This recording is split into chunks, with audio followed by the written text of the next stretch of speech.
Aquarius, welcome back to my channel, The Vibes Inside. I am Mariana and I am preparing here to do your reading, Aquarius. So this round of reading is about, or will probably touch upon, something that could be extinct,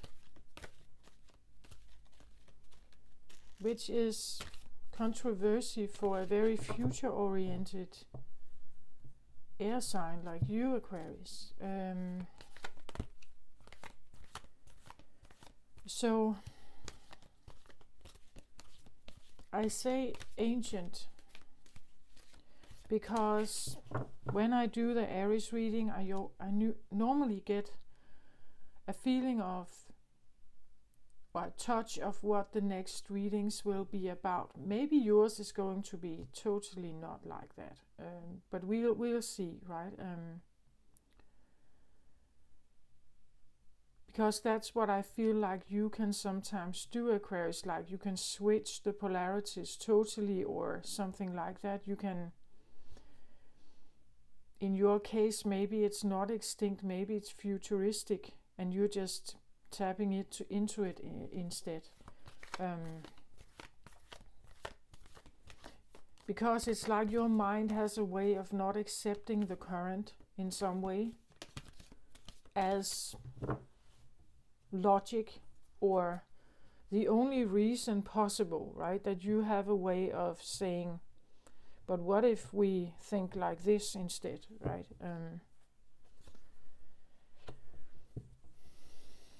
In the Aries reading, the headline was distinct and extinct. So something very particular that possibly seems like it's not available anymore. It's dead. It's done. It's over.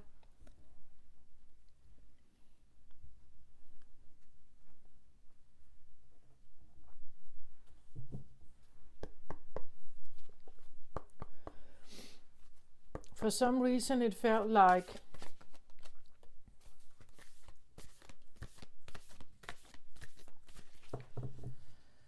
in the Aries reading, it felt like, like like if you have a family dinner and it's like there's this vacant seat, because normally someone should sit there, right? But it's not there. It's long gone.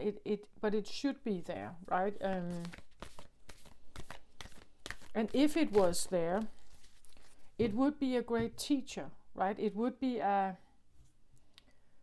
there would be information here. There would be things to learn. There would be things to become aware of. But it's like it's long gone.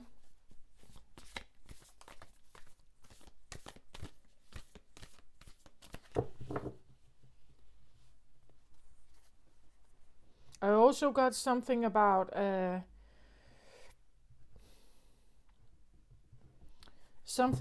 but I'm not from here, I'm just learning Earth. Like you're learning the language, the Earth language. I'm not from here. I'm just learning what this is, this place, right? Well, I'm just learning Earth.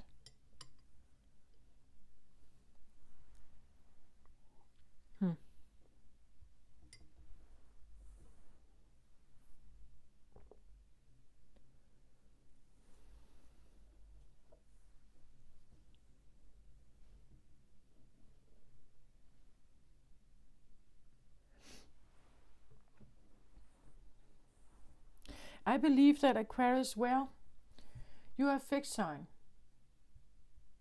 My sun is Aquarius.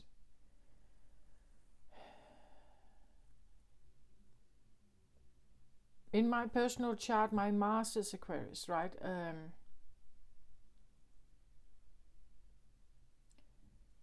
I feel like, how can I say this? Well, I want to say it like this, I think, that every person That's how I see everything, right? Or that's how I see this. What I'm trying to say is that every person here on earth is like their own universe. Within their aura, or within their, you would say, sphere, there are certain stories here, certain narratives, there are certain vibrations, there are certain laws and truths, all depending on the total construction of you as a person. So if you have trauma, there's vibes like that. If you have a lot of healing in there, there's vibes like that. And you can end up meeting another person. This other person has their own universe like you. Inside that universe is different laws, different truths. It's their truth. It's aligned inside that universe. The vibration in there,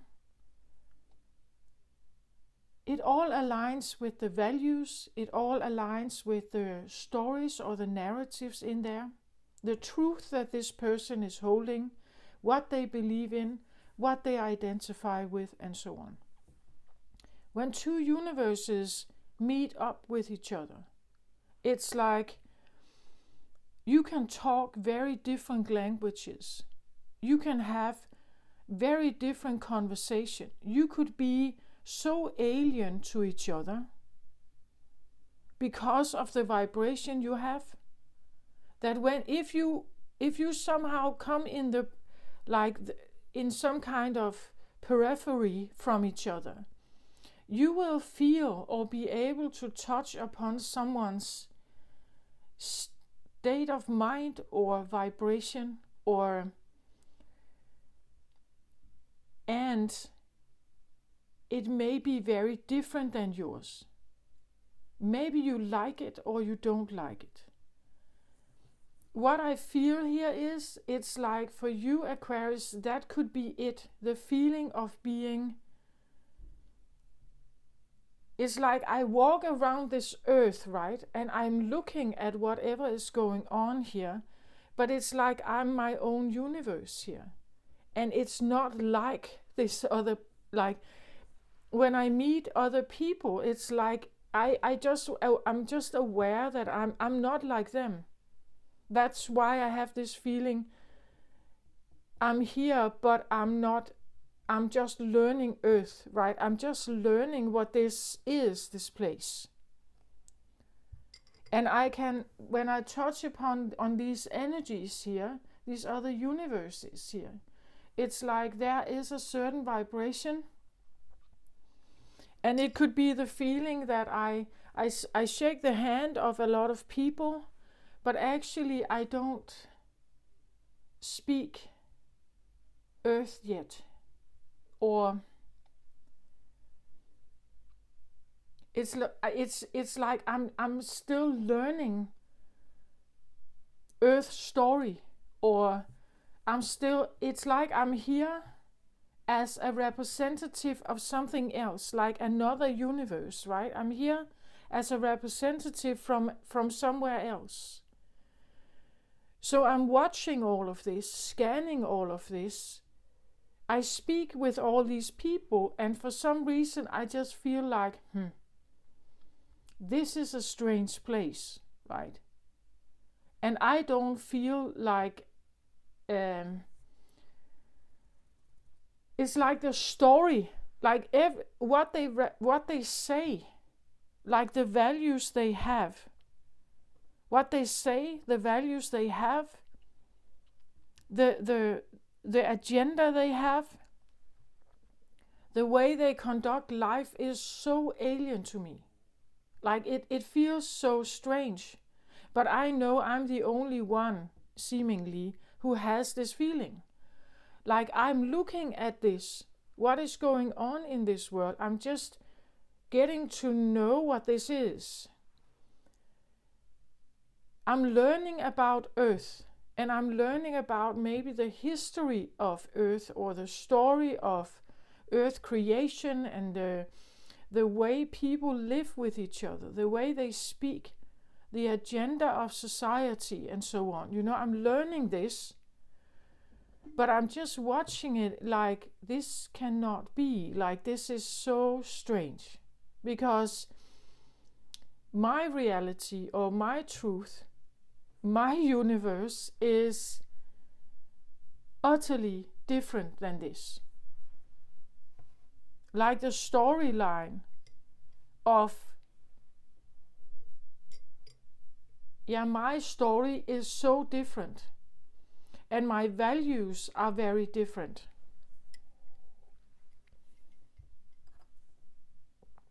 It's like participating in a role play, and I have this role of being like an observer, or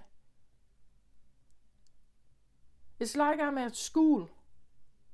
I'm learning something, and every time I meet new people, it's like they tell me something about this place.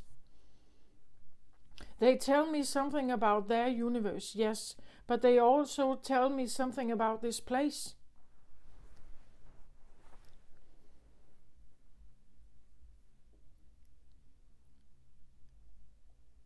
And I also had this, like, a sense of download that tells me something like, if you meet up with someone else, like these two universes somehow meeting up, you know, it's like yours are here, and this is something else that is approaching you, or it's somehow here, right? Then it's like there is a storyline here. Some stories dominate. Some stories are the ones that are loudest and most persistent. And from this place, this person takes action and makes decisions. As do you. Like, you have your own storyline, you have your own truth, you have your own values, and from this place, some of them are more dominant or more important, you could say. And from this place, you would take action. From this place, you would do things. From this place, you would talk. So when you collide with something and it feels different than you, then it's like you will be faced maybe with what people say to you. They say something. They engage in a certain way. We can pick up on these subtleties of values, or whether it's very superficial or whether it's seemingly honest. You can pick up on what it is that they're saying. And maybe you can hear a sense of agenda in here, right? That there's something they want to tell you. There's maybe they want to persuade you. Maybe they want to, like, be your friend. Maybe they want to have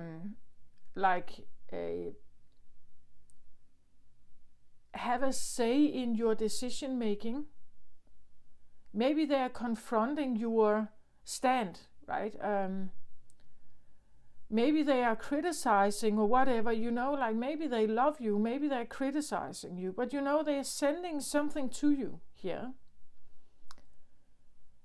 And it's just, you know, like if it utterly conflicts with the things that you feel inside, it's because their agenda, the story that is most important, the narrative that rules in here, doesn't comply with yours. It's not the same, right?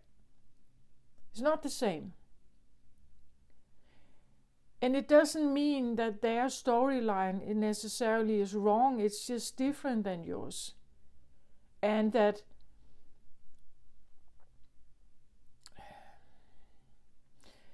what is also important is that it somehow it would normally not affect you much.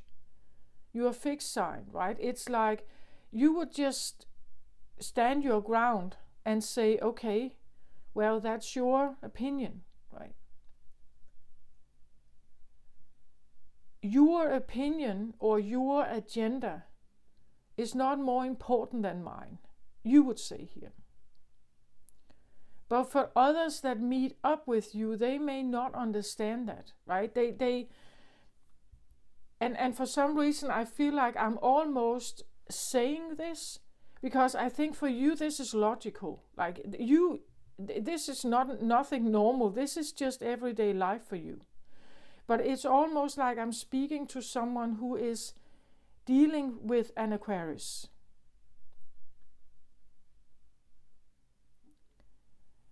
Because for Aquarius, I think for you this is logical. Like if you meet something and it's not like you, or what they are saying is not really like it won't, your agenda or your, you could say,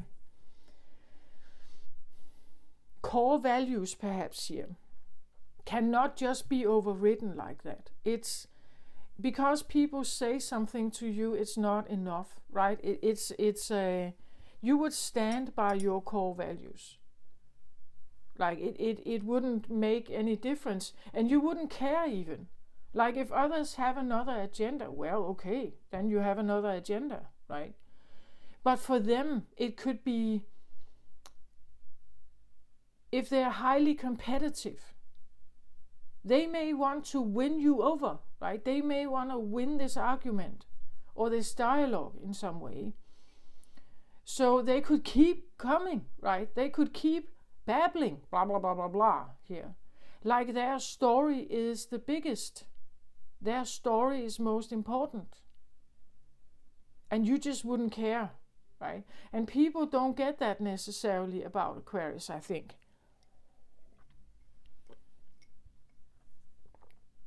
Because in society we are somehow also trained to listen to each other, like to be able to work together and figure stuff out and seek solutions together and so on. We must work together.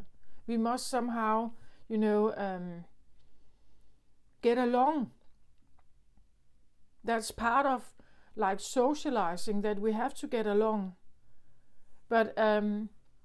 But I think for you, Aquarius, it could be that, but why should I get along with something that is utterly different than me? We don't have the same value. There is no purpose in trying.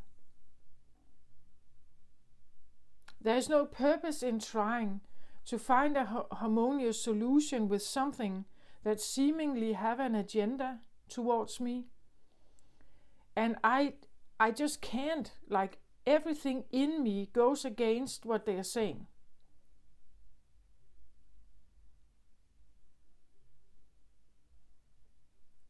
Then why should I even try?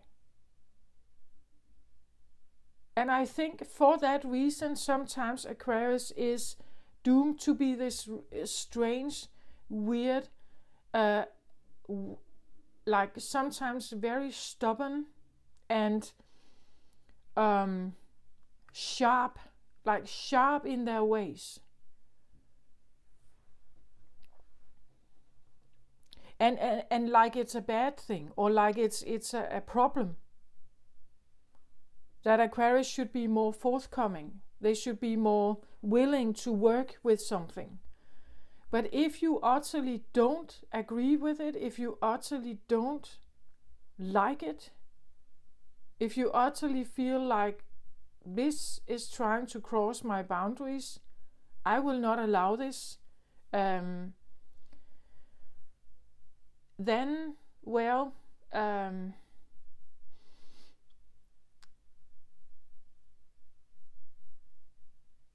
because right now this other person is actually not showing me any courtesy.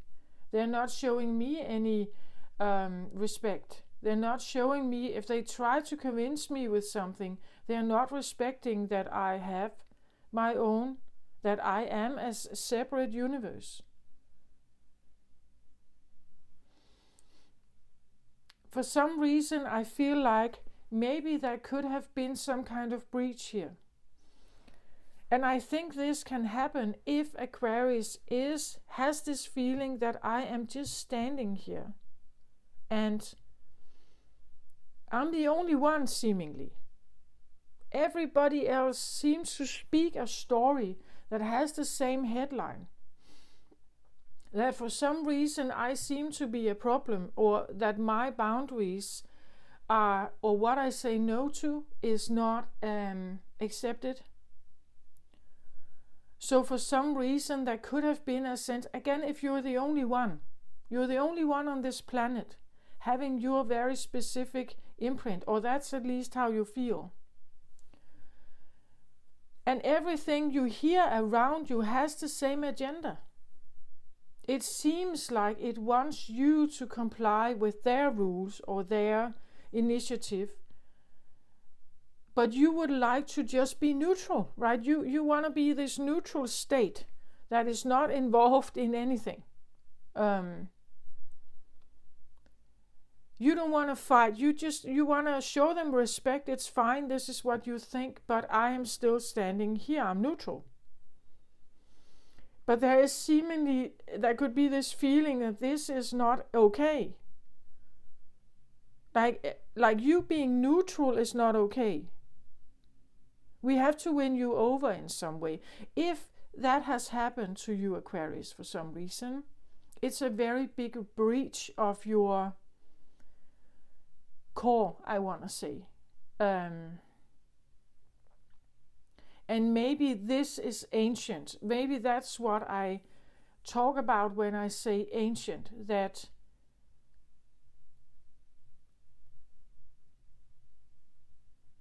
I've said before on my channel that it seems like Aquarius are late bloomers. What I mean with that is that from an earth perspective and what dynamics and vibration is on earth, Aquarius may seem like they are not very good at adapting to those rules. Like they're not very good at applying them, believing in them, taking them into account, melting with them, and become one with them. It seems like they're fighting them, or they are somehow trying to be neutral. As I say, they don't want to be part of this necessarily. And this is what parents teach us, this is what society teaches, school. This is like the core beliefs that people usually identify. We are mortals, we live here, we have a storyline, we have a long history of all kinds of stuff when we go back in time. There are so many narratives here. And I say that it's like Aquarius are late bloomers in the sense that it takes quite a lot of time before Aquarius actually becomes more aligned with this energy. And in that energy, try now to bring forth the qualities of Aquarius. It's almost like, but then if we turn it around, and we look from the Aquarius perspective, it's like, yeah, but I come here and I can hear this voice here, over here, that keeps calling me, right? Every person I meet seems to have this understanding, blah, blah, blah, blah, blah, blah, blah, blah, here. But I just can't go there. It's like, this is not me, right? So Aquarius goes through a long period of trying to not be this over here. It tries to hide itself, it tries to walk away, it tries not to become part of this. Because if it becomes part of this, it literally has to give up certain things, I believe. It has to give up certain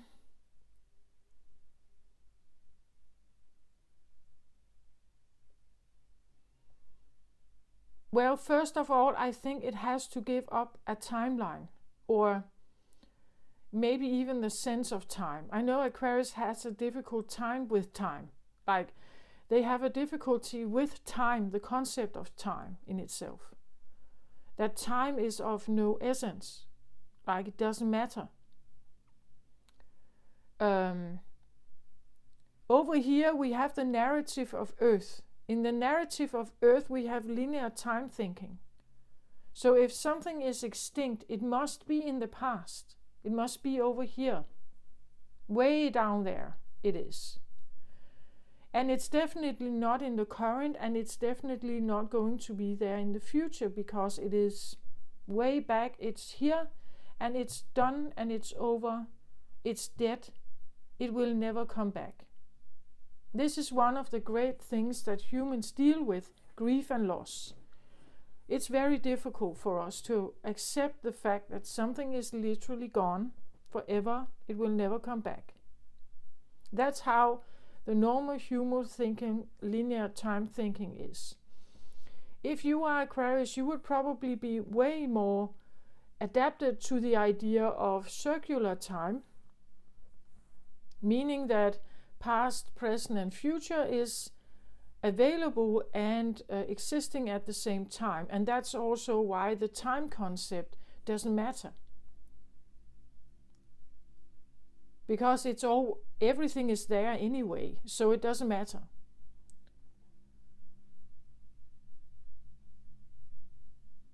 And therefore there are no, like specific events.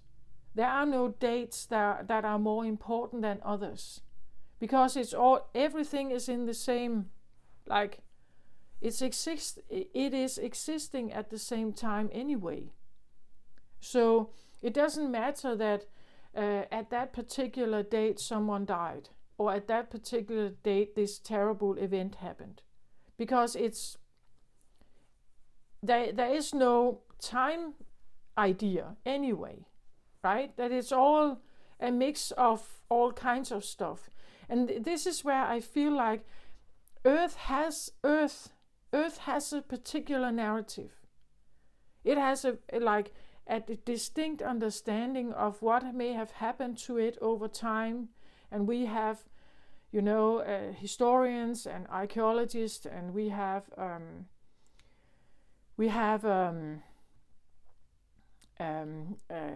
physicists that are trying to figure this story out, right?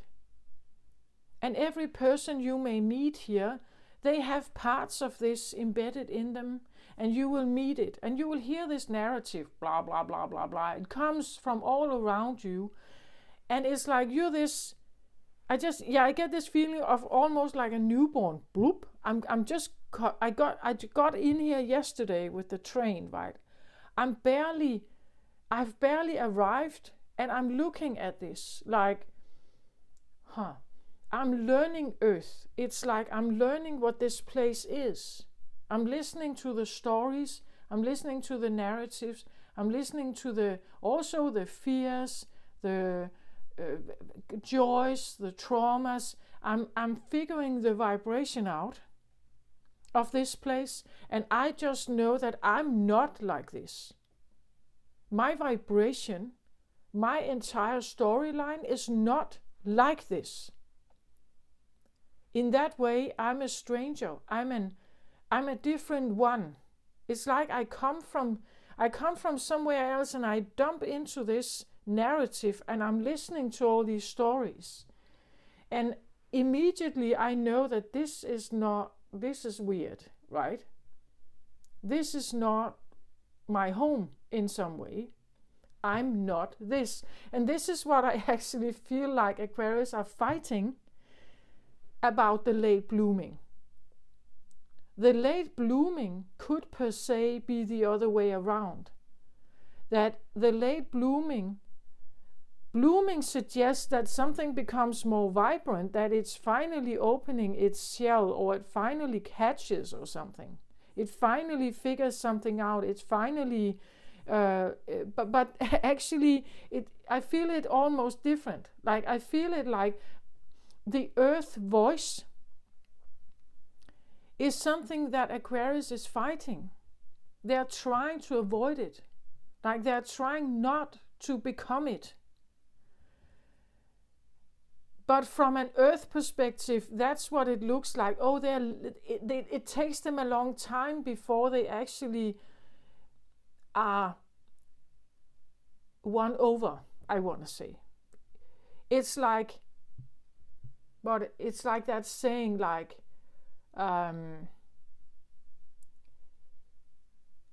if you have been in the mud for a long time, eventually you get it, right? If you have been in the war or in the winter, eventually you get it. Eventually you comply. Eventually you understand that this is not where you normally come from. This is a hostile place for you. It's a hostile place for you and your energy. So when I say blooming, it could actually be complying. That finally, like Aquarius tries to resist this for a long time and keep its own storyline alive, its own values alive. But eventually it bows to the dominant story or narrative of Earth. Does that make sense? Something like that. So when I say bloomers, it's from an Earth perspective. It's from the narrative on Earth. That finally Aquarius gets it. Finally Aquarius gets the rules. Finally Aquarius is learning the rules here. And has kind of tipped over, right? So finally you are now listening to the rules. And then we see Aquarius trying to figure its way out inside this narrative and finding its way to have a life and work and whatever, right? But when you come in, it's like you have a different energy. It comes from somewhere else. And someone has been trying to keep their universe alive here, I feel like. Learning about Earth, but also still trying to keep their own universe alive. That's what I feel like. It's like there is a storyline in your own universe that you're trying to keep alive. You know, it's a bit like when people are refugees and they come from one country and one culture, and they are accepted into another country, but here the traditions and the society and the rules and settings and everything and laws here, they are very different.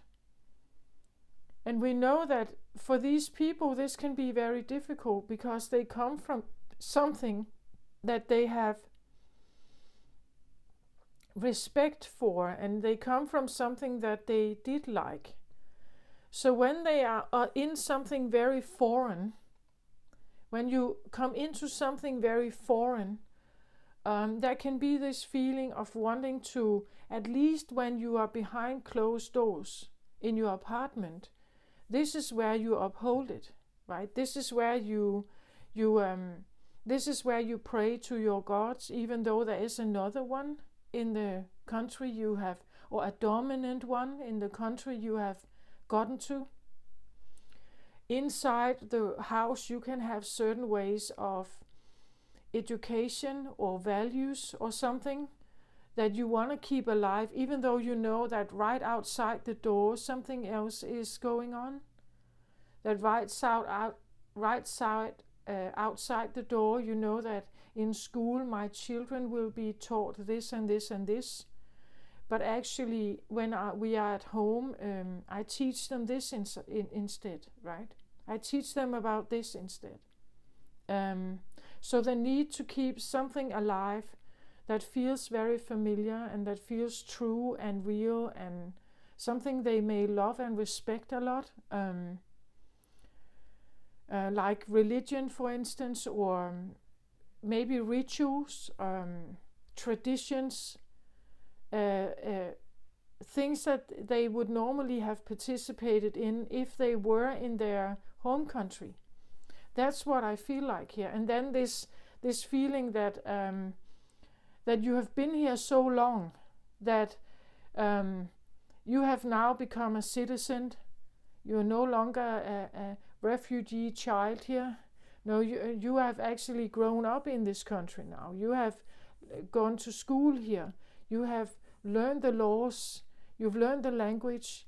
You know how to communicate. You know your way around the city, and you know your way around the country. You can and you can interact in this society now. People won't know, right? You can interact in this society. They won't know your real core, you would say. The core is something that you are maybe more aligned with when you get home. You know, maybe this is where you wear a certain cap.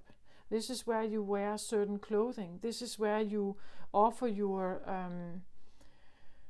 prayer to a certain deity. This is where you do certain rituals. This is where you something like that.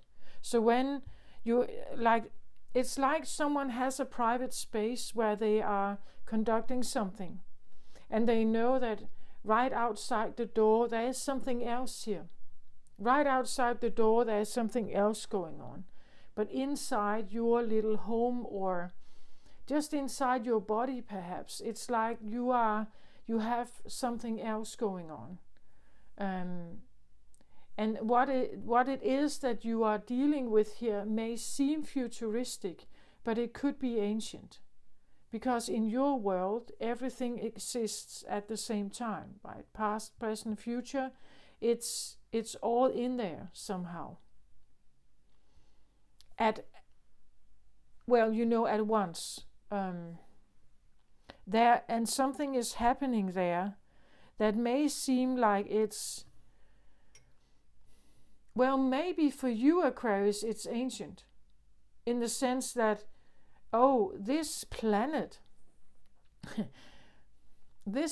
has linear time thinking. That is ancient. Like, that is an ancient way of thinking. Okay. Or that the vibration here has a certain imprint, and I come in with another one. My imprint is different. So if I want to speak Earth, if I want to be Earth, if I want to learn this and be able to engage here, I have to become ancient. Like, I have to adapt with a long lost and forgotten society and civilization. Like in your book, it's old. Like this is way back.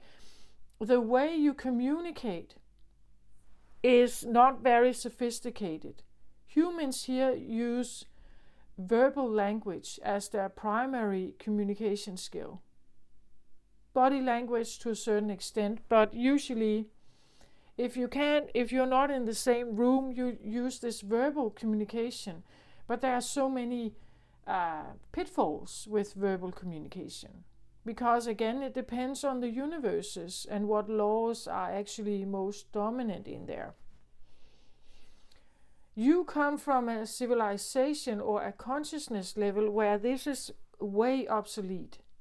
Like, it's obsolete. Like, the telepathic skills are highly advanced. So when you come in here, learning to speak words is old. Like, this is so old. It is so slow, right? It's so slow and so full of mistakes and like possible pitfalls of misunderstanding. It's flawed. It's flawed. Where you come from and the skills that you have, they are way different than this. So adapting, or what society would call blooming here, is actually a descent. You're descending into a lower vibrational, slower energy. Like it's so dense and slow, and it's full of mistakes and misunderstandings, and the communication skills here are so slow.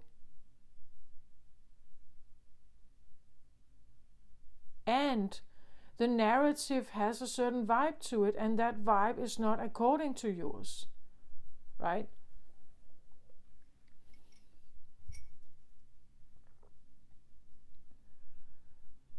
So I feel like this is the narrative. Someone came here, was born here, incarnated here, come from a different place. They hold a very different energy and very particular skills. These skills, you will soon discover that the world around you, those that you encounter, it's like different universes, right? But they all have, they seem to comply to some kind of narrative. Or you would say language, words, the verbal communication skill, which for you is utterly obsolete. It's highly ancient, if we want to use that word.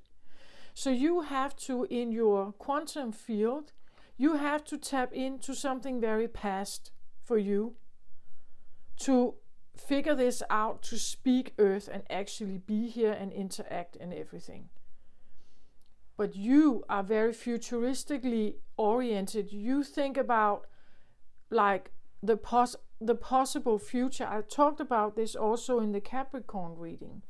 The narrative of the past can indicate your current choices, which will then show you a particular future. It will give you a particular future with certain choices here.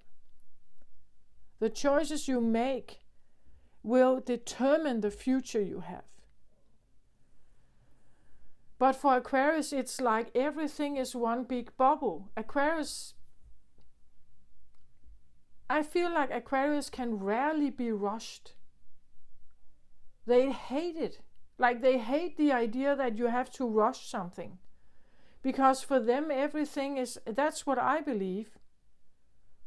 Please let me know, Aquarius, right? It's like this idea of being rushed towards something. Why? It's already here anyway.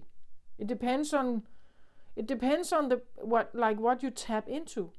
If you tap into certain past energies, you can only have a certain current and a certain future outcome. In order for an Aquarius to learn Earth, they have to descend. So it means that they have to give up something that they come in with. Like to become earthy, you could say, there is a sacrifice. But I want to say you can probably relearn this, because again, in the quantum field, if you return to your quantum field thinking and you leave the linear time behind, the linear time is one of the Earth things, right? This is what Earth is constantly speaking. Blah, blah, blah, blah, blah. And we have to rush something, or we have to do something quickly, or we have to, because there is a narrative here that keeps speaking something. When you learn Earth, you are adapting to this linear time thinking. But you come in, when you were born, Aquarius, you come in with a different energy. And you don't want to apply to this time thinking. You don't want to. You don't want to become part of this. You're trying to maintain your, as I said, like the refugee, you try to maintain your own home, you would say. In that home, you are exuding other energies. In here, there is no time in that way. Not in this way, not in this linear time fashion. that it doesn't exist. It's all there at once. So therefore it's not when Aquarius actually, I want to say, descends and complies with the rules of Earth, they're losing a part of themselves. They're sacrificing something.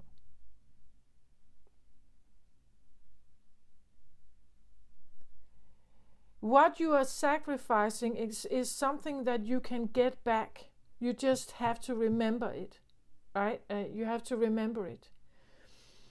You can get it back.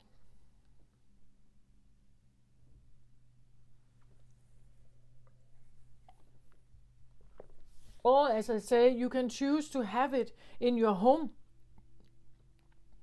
or within you, inside your own body. You can choose to figure out if you can get some of this back. But it may not be something that you use when you are out in the street.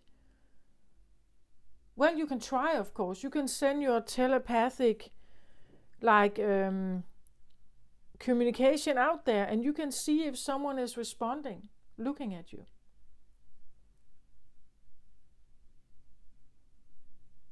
If they're not looking at you, they're definitely not tapped into telepathy.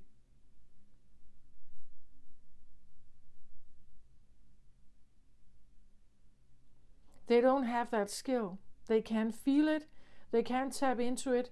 They can't hear you, in other words.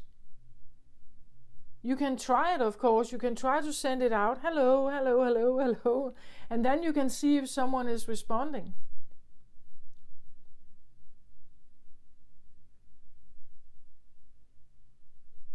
Maybe you are tapping into someone's story. Maybe you can hear the story of someone. They may not know that you can hear it. When I say hear it, it's like telepathically, like downloading it. Like maybe they don't know that you can do it. Maybe they don't know that you have it.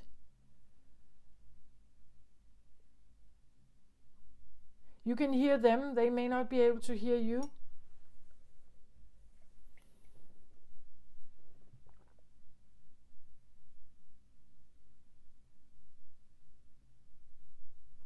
Okay, let's have a look here. What we have from the cards here.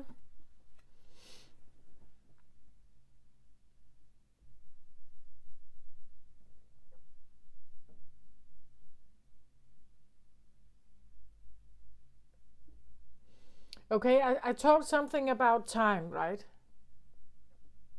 I talked something about time. I said, and this is the time master here. He is reversed though. So, and maybe I should read from the book so you get an imprint of what the time master actually is about.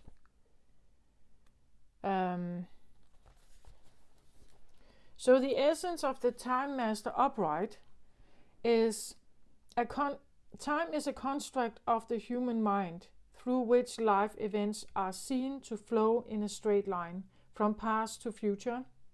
However, this however is an illusion. Time moves in patterns, fractals, sometimes turning like a wheel and others moving straight as an arrow. Humans see time like a ticking clock, and this image reminds us that there is only so much of it to spend in a life. Like a kind of currency. At any given moment, you can see time in all its infinite potential, at once vast and all-encompassing, then shrunken and finite. It all depends on perspective. So this is what I feel like. Perspective is very interesting here.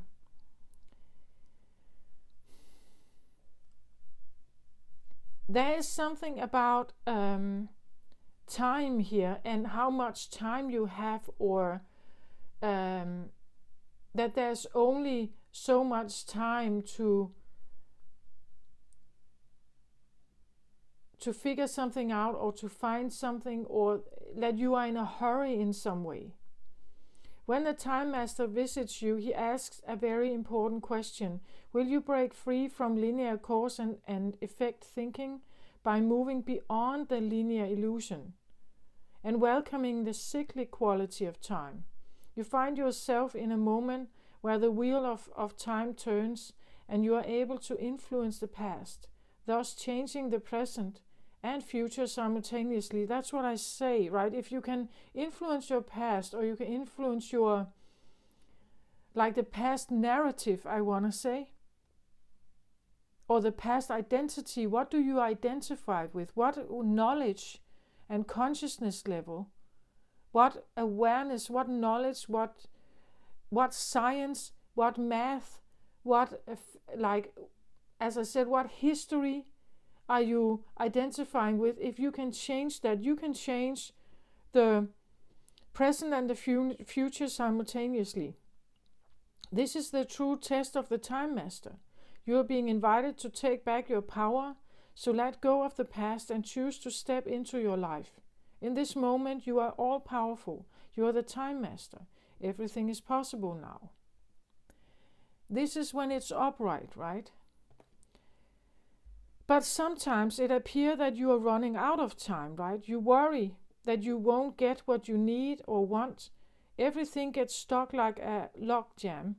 This is only in your mind. Time expands and contracts according to your abilities. This is maybe more like when it's reversed, right? It's only in your mind. Time expands and contracts according to your ability to be mindful and observant, fully engaged in your now.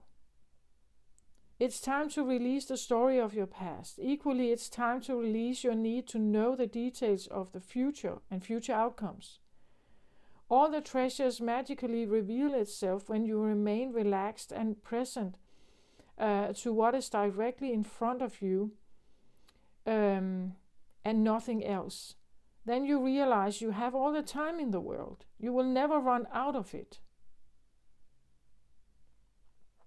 There is only now, you could say. This could be what this talks about, that in your awareness right now, in your awareness right now is only now, yeah. That you have a now awareness. Like a very now.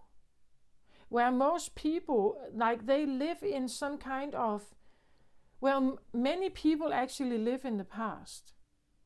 Like past events is the reason why they do the things they do today. Like past trauma is the reason why they fear, or the reason why they follow a certain line of decisions, or they follow the advice of others or something. This is like, if you can take this out of the picture, you would be in the current now just. And if you are in the now, what would you like to do then? What would you do if you didn't have the past that is screaming at you here on earth?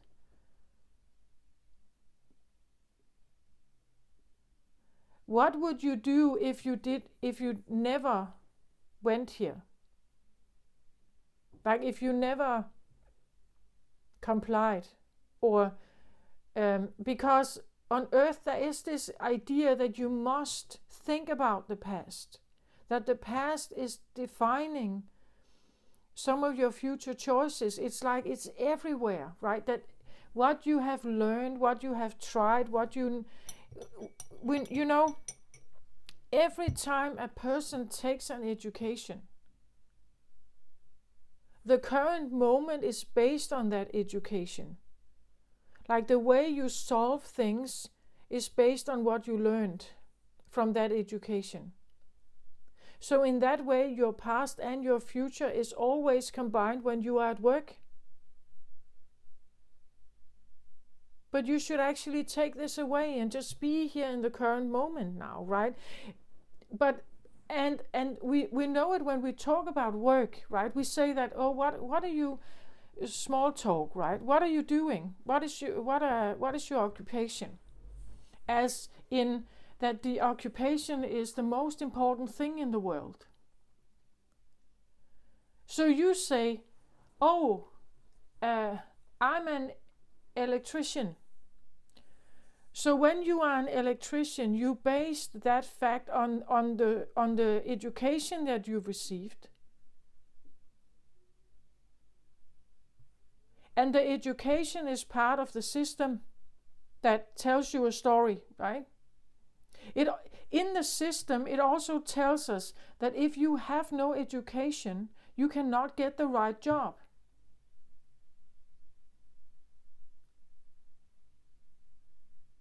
Let's say if you take a movie like Good Will Hunting. Will is this young,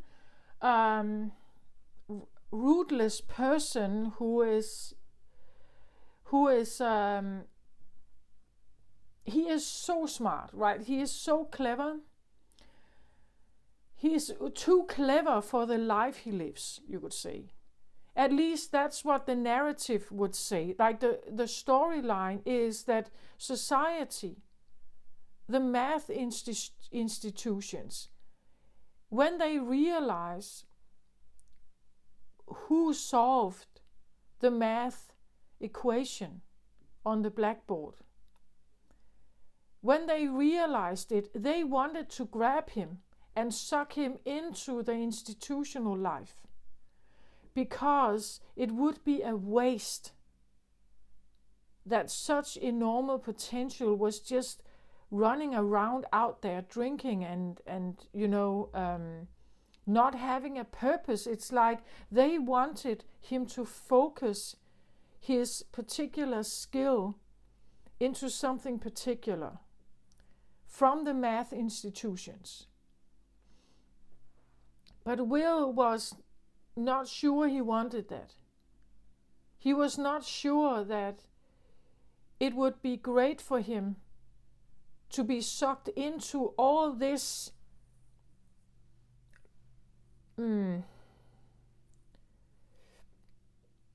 into this voice, because inside this voice is a great narrative of what has value, what is right to do, that you only talk to math people usually in this realm.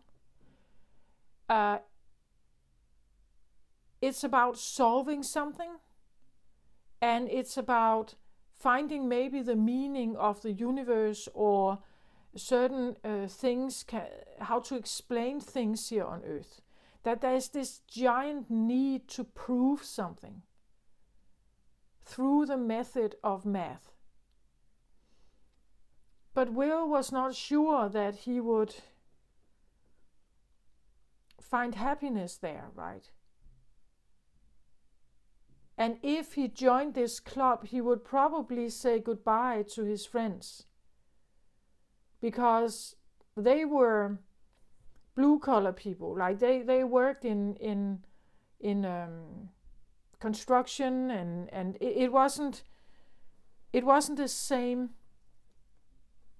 life. He could probably have fame, status, things like that in this realm, but he wasn't prepared to sacrifice his life to go there. From an Earth perspective, we would say this is a pity, because he could be like really famous and he could maybe solve something, prove something, he could prove like a math thing. He could prove that there are things in this world that we haven't figured out yet. He could deal with some very abstract and difficult math problems. His brain could. And he did this already, but without training, right? He had no proper math institution training. He did it already. He knew already. He was seeking information already. He has read many of the books already. But he wanted to be his own.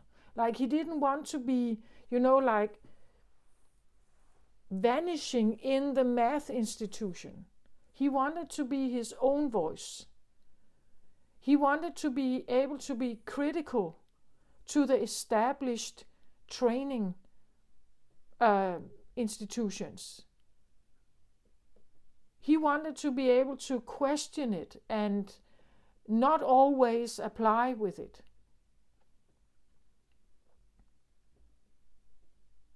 From the Earth perspective, we would say it would be a good thing for him to finally get that job in this prestigious firm where he could be an analytical, skilled person.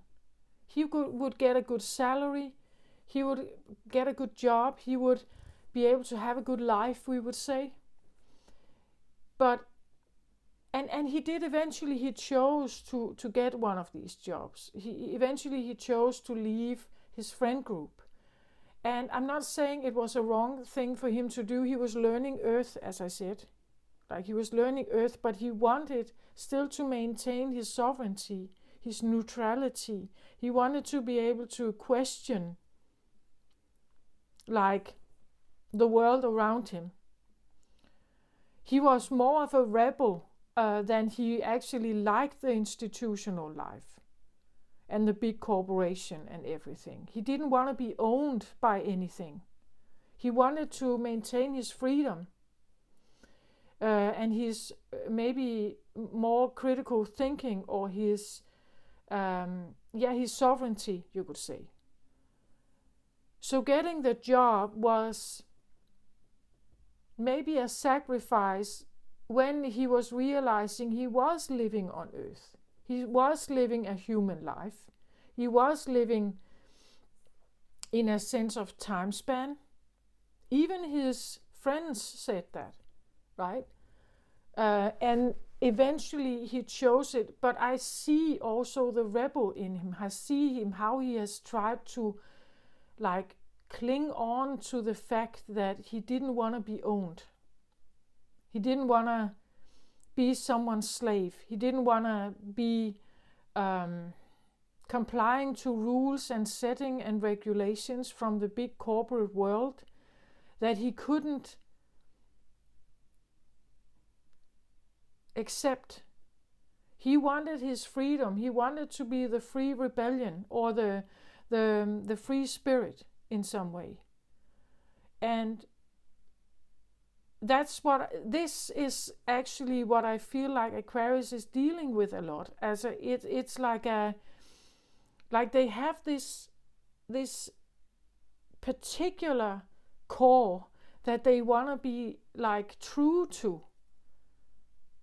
Like these core values that are very important, but the more you descend into this earth life, the more you listen to it, the more you can feel that it's all around you. It's like you're the only one, right?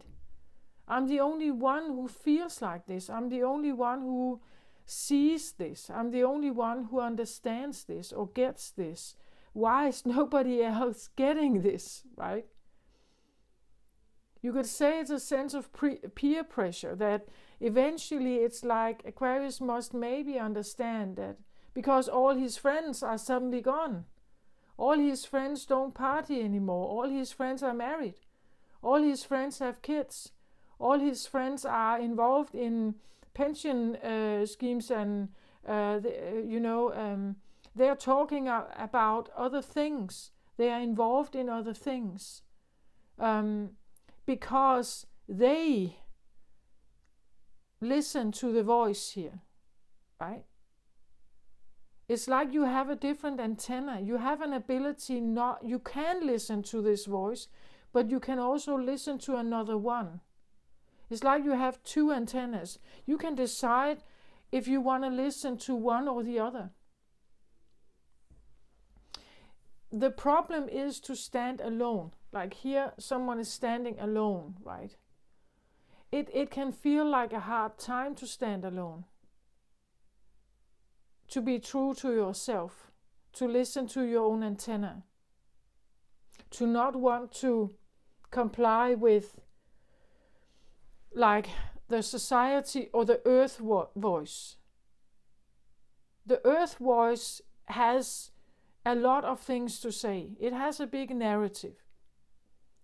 Of course, it may depend on what culture you belong to and what country or what traditions are there. But it's definitely loud. It has a lot to say.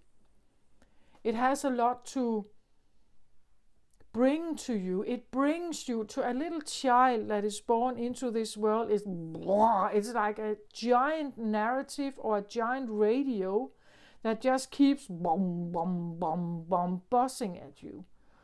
And you hear it from your parents, you hear it from your siblings, you hear it from school, you hear it from society, you hear it from grandparents, you hear it from all educational institutions. It's very, very loud, right? So let's say you have telepathic skills. This is like an overwhelm of a narrative, right? For a little telepathic child, for instance. This is very difficult. It's like you're up against a tsunami, right? That just keeps buzzing at you with something here. Eventually, it is like a peer pressure, right? You're the only one. The little child, even your parents don't get it. Because they're hypnotized by this voice here already. They have already been changed, right? By the voice. So, and the voice wants you to comply to it as well. You come in with these skills that you have. Eventually, you probably bow down to it because it's like a peer pressure, right? It keeps like shouting at you here.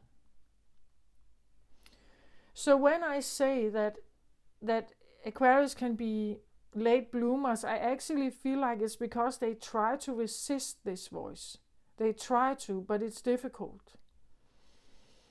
Here someone is trying to stay in the now moment. But the now moment can be, again, if you're true to your star or your other antenna, right? If you are true to your other antenna, the one you really are, your core, and you try to stay in the now moment, you don't want to think about the past, you want to stay in the now moment. You don't want to be influenced by the past, you don't want to be influenced necessarily by the future, you just want to be in the moment right now. Because if you can stay there, and you can choose good for yourself, then your future, which is just a second away, is becoming better and better and better, right? It defines a forthcoming, second by second, good experience. As long as you in every now moment invest in something nice, then the future is also created from that moment. But it means that you may be the only one, right? Maybe nobody else is, or only few people get this, you know? If you think about Eckhart Tolle, Eckhart Tolle has written a book that is called The Power of Now, which exactly talk about this. It talks about that if you have the ability to be more present in the now moment, you can actually, that the now moment defines the next future that comes. Always. The next second that comes. And in that next second, you are still in the now moment, defining it best possible to get a new future second that is then again defined and so on, right? As long as you are invested in your now moment to create the most harmonious life for yourself, you could say that every second that comes that is like that is an achievement or is in your favor, you could say.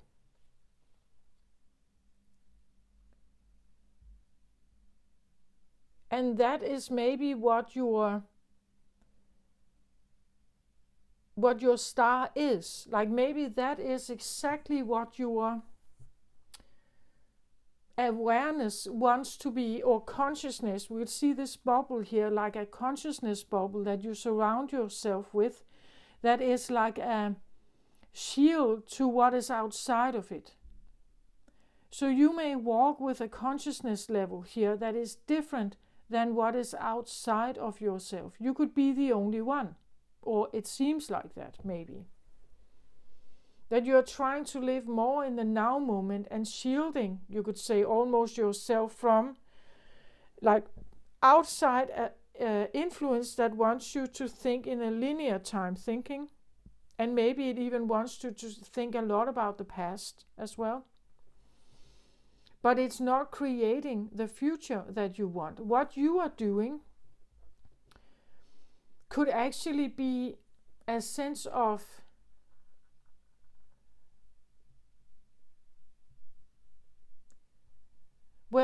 from where you come from, this could be ancient. Like what you are doing here is ancient knowledge.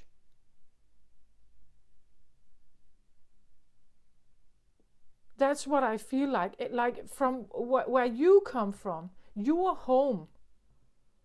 This is ancient knowledge that you are bringing into the world. That you're trying to bring something forth that from a human perspective, this would be something very new, because that's normally what Aquarius brings. But from your perspective, it's ancient. Like this is like being like this and tapping into this awareness and holding on to it. It's like that is child's play. It's way back. It's so old. But for human existence, the linear time thinking, the way humans are right now, this is brand new, or it's rather new. It's not something that we normally do like humans. Don't do that. This is a choice. What you do with your mind and your brain. What you let your mind be occupied with. People that live in the past, they're very occupied by solving something, or, they are held in some kind of trauma in some way. That is the normal way of thinking.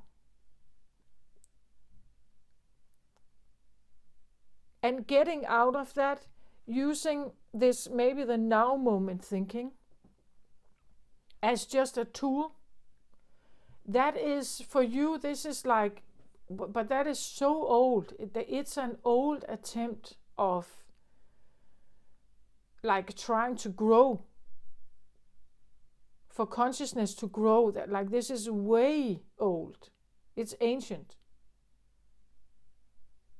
And if we think about that, it tells us something about where you come from, right? It tells us something about, if that is ancient for you, you come from something that is, let's say, more advanced.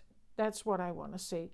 I'm not saying that it's necessarily something that humans understand, because I think that different consciousness level that differs from the current human general one is so alien. Like it's so different and so like it differs in so many ways. And I'm not sure that the human state right now is prepared to understand it. Like and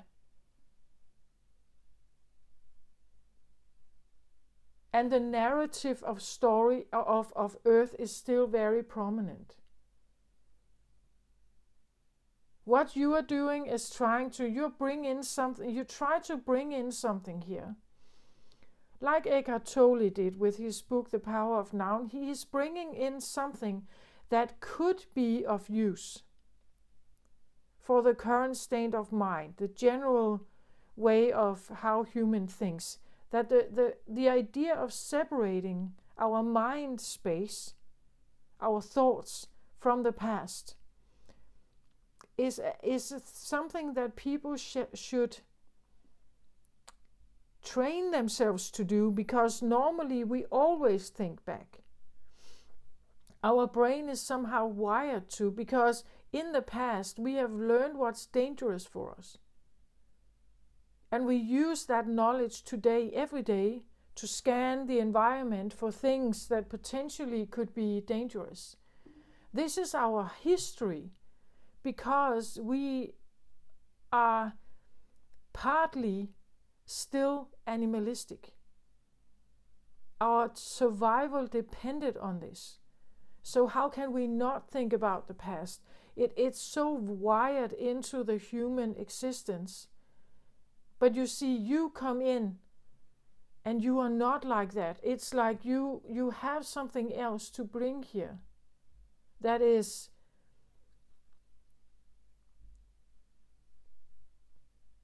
potentially, it can help humans develop their brain, right?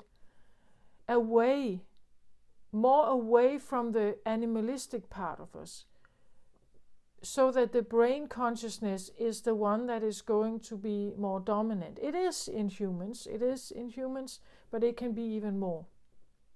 And you come from a place where this is utterly, totally dominant. Where the amygdala brain, the fear center always corresponds to something in the past. Because in the past we learned something. We've learned something, good and bad, everything. We've learned something.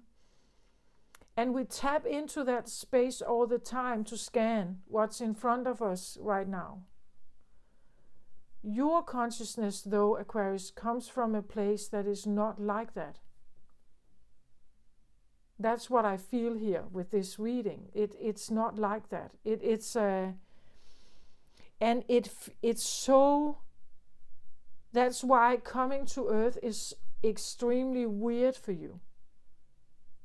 It's like, what are they doing? I'm trying to learn Earth. What are they doing? Oh, they seem to tap into something old all the time.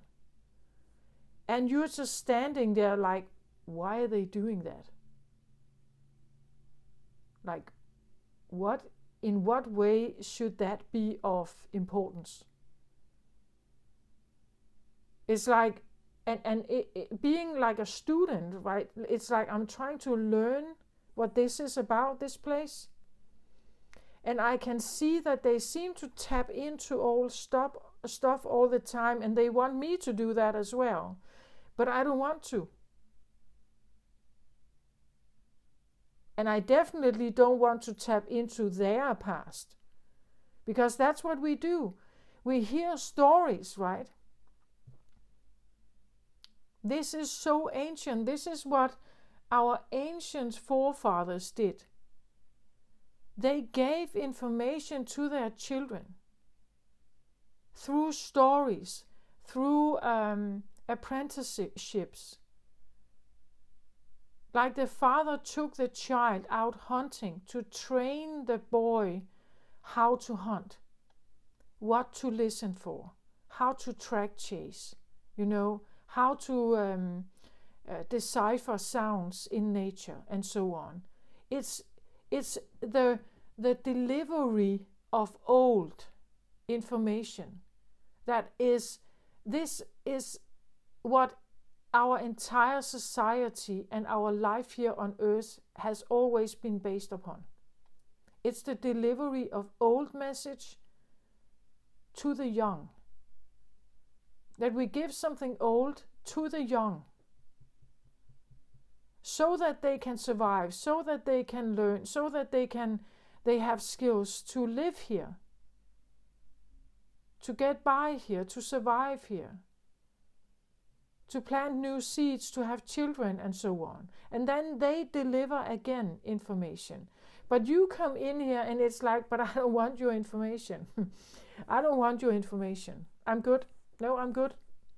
I'm neutral. I'm the neutral state here. I don't want your storyline. I'm not interested in your past. I'm not interested in what you want to tell me. I'm in the current moment. You bring the, it's like you come in and then you stand on this. I want to stay in my current moment. This is what I can apply here. I can stand in my current moment. I'm not interested in your past. And that's what Aquarius, I think you come in with this awareness and you try to resist the voice of delivery here. The story delivery. Or the storyteller that is currently always going on earth. Bum, bum, bum, bum. It's a big one. It has a lot to say. And you try to resist it for as long as you can. Eventually you may bow to it because it's very loud and it's all around you. It's like a tsunami that keeps buzzing. Boom, boom, boom, boom. And it wants to win you over. It wants you to comply with it so that you become like a part of it. And inside this way of thinking, inside this narrative, you now do your stuff. You now do what you can do in here. I'm just seeing someone who tries to not get themselves influenced, to keep their consciousness bubble, you could say, intact, and not be part of this system. But it may be a lonely journey, right? They may walk alone here, or they may feel like they walk alone. I'm not sure you do, but they may feel like it. Wanting to stay in the now moment, right? Wanting to let go of the time thinking. But it's still very difficult here on Earth. We still have a lot of linear time. Like it is the dominant way of living. Like all civilization and everything is based on this. Calendar system, time systems, clock thinking, work hours, shop hours, everything is still based on this a lot. And the linear time thinking of, like birth and death. So the time thinking of aging and, like being a child, being a teenager, being an adult, being a mother and father's parents, being, workers, and then eventually elderlies and so on. This time thinking is highly dominant. But I think when you come in here, Aquarius, it's like you're trying to resist it for a very long time. It's very difficult to resist it. It's utterly loud. It's everywhere. And I think someone here is trying to resist it or to remember. Maybe remember, this is the star card. Star card is associated with Aquarius. Like maybe you're trying to remember, by staying in the now moment, you're trying to remember your other antenna, right? This other antenna of yours.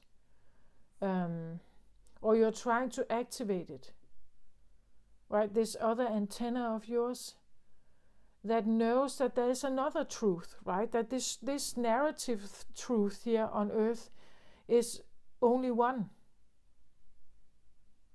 Like it even though it's a very vibrant, very broad storyline here on Earth, there is still a lot of cultures and but one thing that is for sure is that this is mortal. Right? That is one big narrative here. And I think someone here is trying to remember something else. Staying in the now moment, not being caught in the past or in the story delivery here. Because it's everywhere. Someone is trying to stay in their own line or their own narrative, you could say, or their own, they can see it everywhere, like there's earth everywhere around them. But they are watching it from a standpoint that is not quite that earthy. Or it's not only earthy, I want to say. Maybe you have a full concept of earth because you complied to it once. But then you're trying to remember something else. The Queen of Gabriel here, passionate, charming, brilliant, independent. You can do anything right now. Go after what you want, the ability to attract helpful people. I feel like this is a queen that sits on her own throne. She's quite independent. She's brilliant.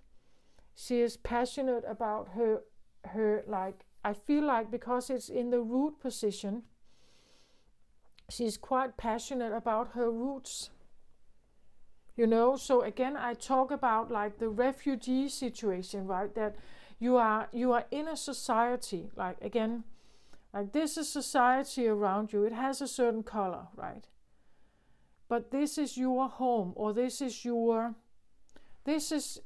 her here. Like she is here. She is speaking this story. This is her roots. She speaks a different story. She has a different narrative. She has different... Again, it's like you're this universe within a universe that doesn't... where you are not allies, or you don't comply with each other, right? So it's like you're trying to create a universe within a universe.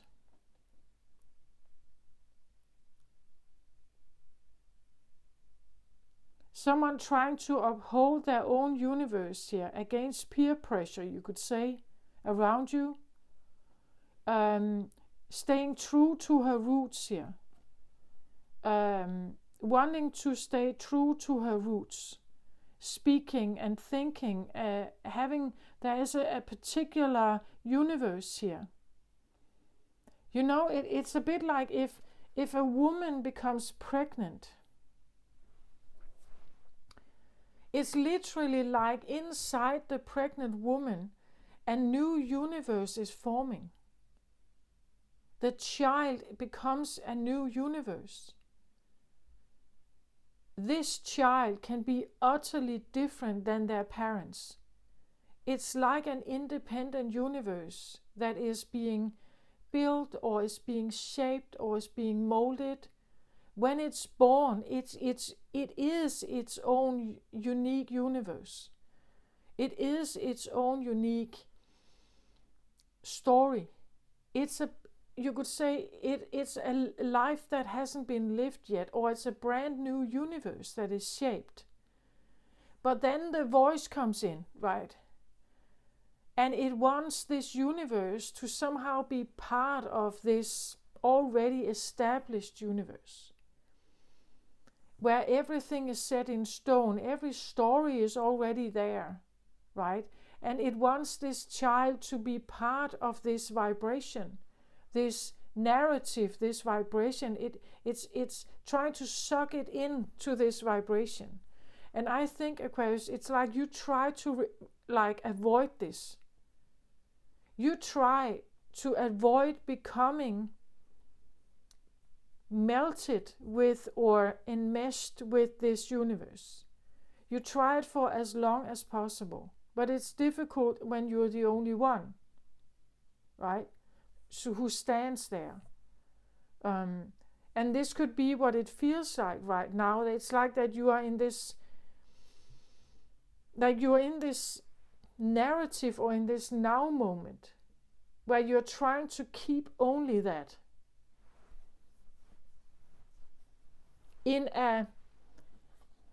But surrounded with another one.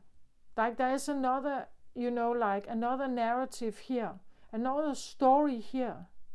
But you are trying to have something else. Does that make sense?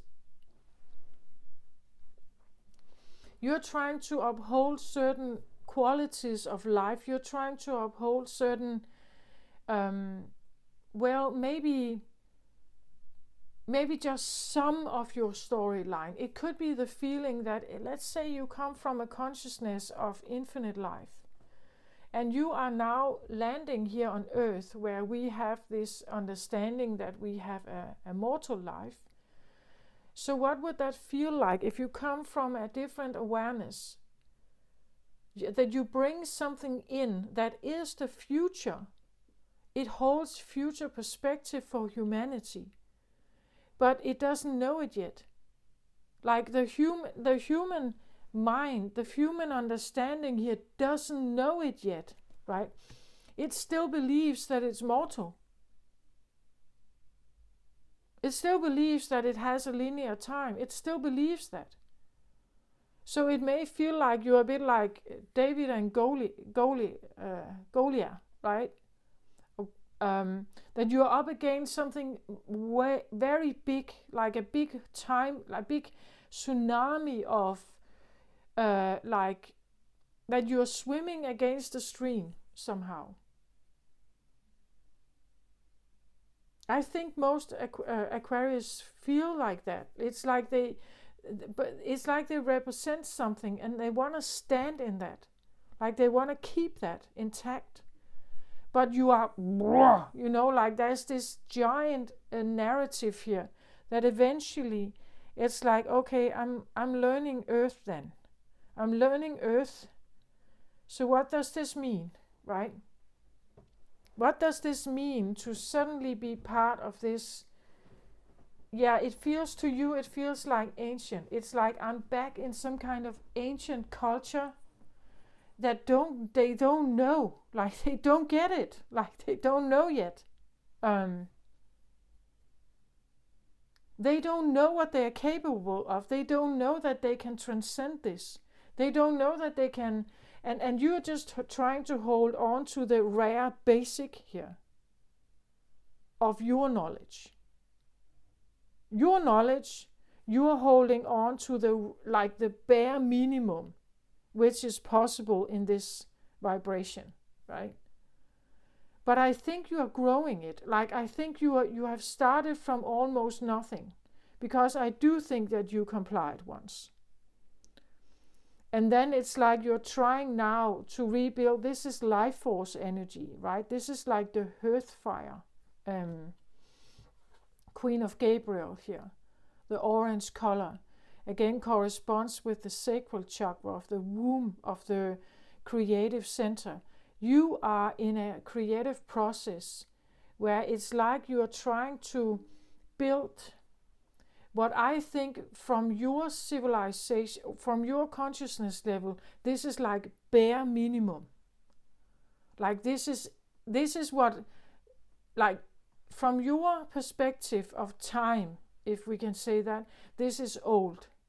Like this is what my civilization, this is what they did way back when we believed in time, linear time thinking. When we believed in that, we started with this. Like this is one of the ways of transcending the current state of mortality. That we stay in the now moment. The now moment also indicates you stay in your age. Right? So you're not aging. Or you're not, like that is, do you get my point? It's like you have an energy, Aquarius, that says, what are they doing here? Like it's like I'm looking around on this, and it's like they are utterly absorbed in, they believe in this. Like all these souls that are here incarnate, they believe in this. They have been hypnotized. They have been, it's like what is that called? Mind control. Their minds are controlled. They have no idea. They can't see it. It's a mind control. And I stand here and I look at this, I can look at all these people, and I can see how they all buy into this. They buy into this story.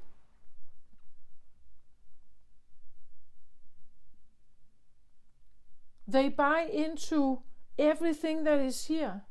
They accept it. They live it. They take part in this simulation or this role play. It's one big role play, and they're all taking part of it, in it. And you are going, like, you just stand here with like the bare minimum of what your consciousness level comes from. And you're just keeping, you're keeping this around you here. And you can just watch everybody else. And sometimes it's like, yeah, my universe collides with theirs. And I feel it, right? I can feel that they want me to think in a certain way, comply to an identity, to comply to linear thinking, they want me to do that. But I'm not like that, right? It's not me. I may be able to be in that environment because I've learned enough Earth. I've learned enough about Earth to interact with Earth and talk Earth, but I don't like it. It's so ancient, it's so old. This is an old civilization. Like, this is so primitive. Yeah, that's what I feel like. For you, this is extremely primitive and sad. Like, I really feel there's a sense of sadness to this. Like, that humans, they have no idea. It's like it's slavery, right? They live in slavery. It's like you look from a perspective and you're just looking at the human life here, and you see it like this is slavery, it's mind control. And they have no idea.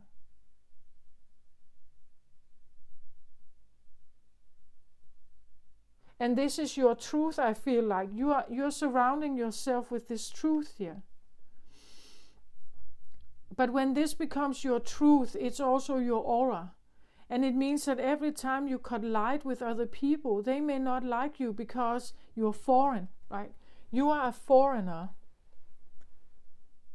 to Earth.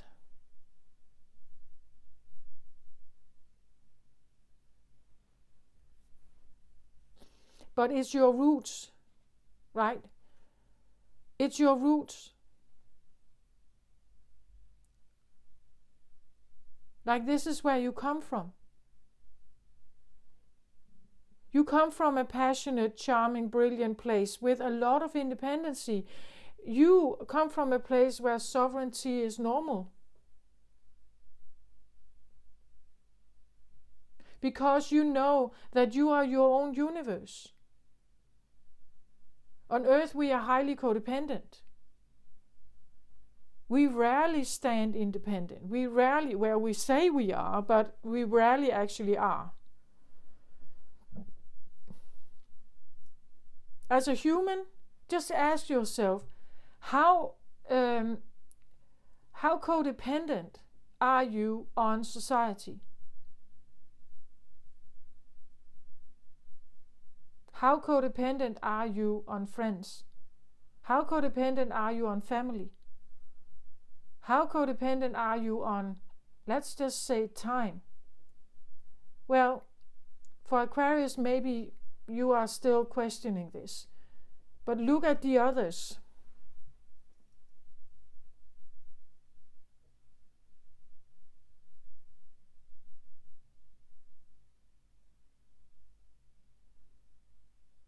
It's about what you interact with, right? Are you interacting with time?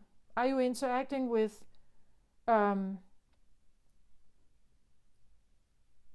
what are you interacting with? The things you are interacting with is rather, and if you keep interacting, it's codependent.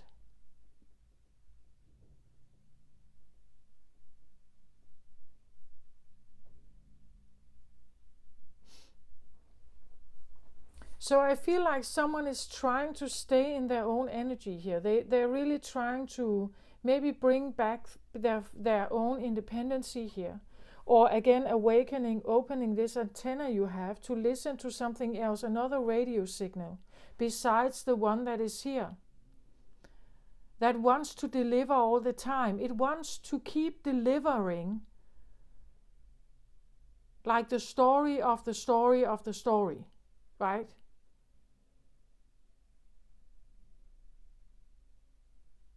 And for you, what you hear is just ancient. Like this is a very primitive way of interacting with each other.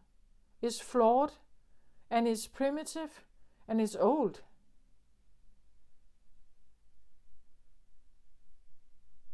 What you are doing here is that you are trying to be.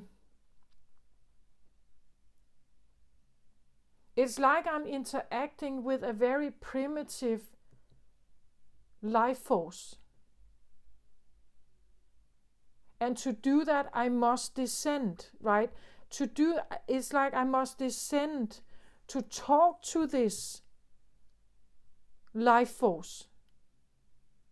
Like the human state is a primitive life force. Their mind is primitive. The way they go by life is animalistic thing still. They listen to the storylines of their past. You come in with like this energy that is, but that is stagnation. They just keep themselves stagnant by doing that. It's slow movement forward. But then again, forward to what? Forward to your way of thinking, Aquarius, right? We just have to respect. There's a bit of respect here that you would maybe want them to be like you. Because it fits you, it would be nice. You would have way more in common. It would be way easier communication. They would get you. It would be nice for you. But they may not be ready for that, right? They may not be ready to join you, to follow, to understand. And you don't want to descend to their level.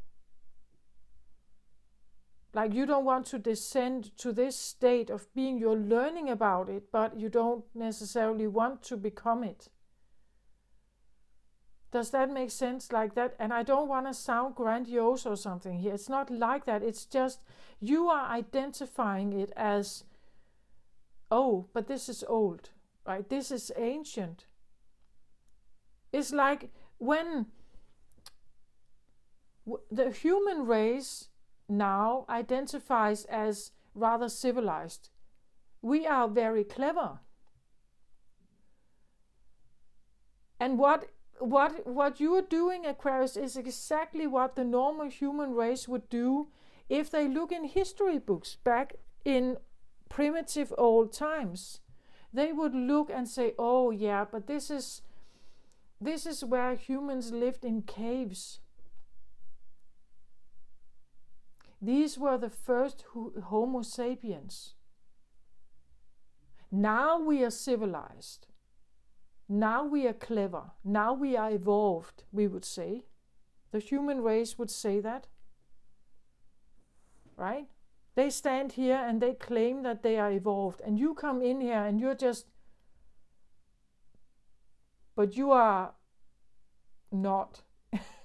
Like you are not, you are primitive. This is primitive still, right?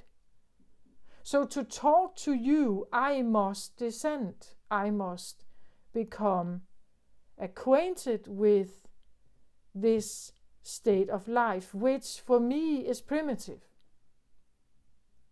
The communication skills, everything here, it's the knowledge here. It's so primitive. That's what I get. And you're trying to keep sane, right? You're trying to keep yourself sane here by having an identity, or keeping yourself afloat, you could say. You're trying to keep yourself afloat in this storyline.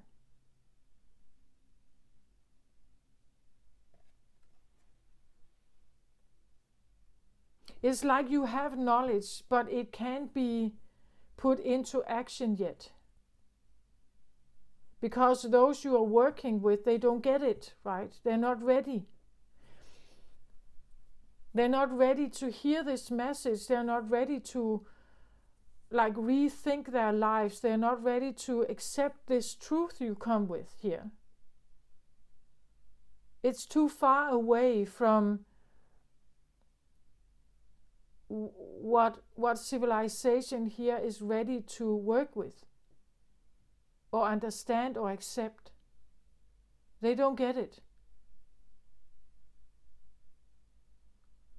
And I think that this is eventually maybe what is happening for Aquarius, that when they comply with the system, it's because they give up. It's like eventually they bow to the understanding, but they are not listening. They don't get it. Eventually, this bubble is bursting. Because of the peer pressure, it's very difficult to keep your identity up and hold on to it if there is nothing supporting it.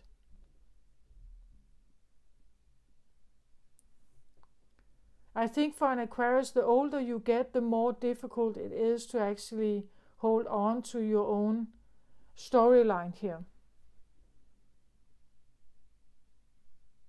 The narrative here is very oppressive. It takes you from maybe an immortal sense of being into a mortal persona here. That's how dense this energy is.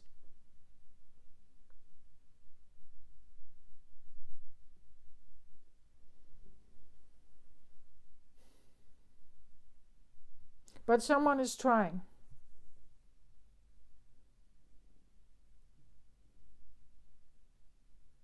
To keep their identity sane, you could say.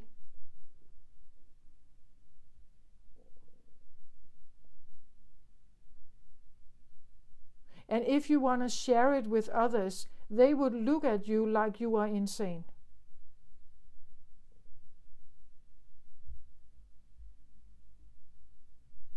So you will have you're surrounded with something here that would always look at you like you are a bit insane and judge you for that. Because the thing you're trying to do here, from their point of view, it's insane. It's not possible. And you're trying to stay sane here, or keep yourself afloat. As I said, you're trying to be sane within a society or within a consciousness level that surrounds you with the constant judgment of being insane.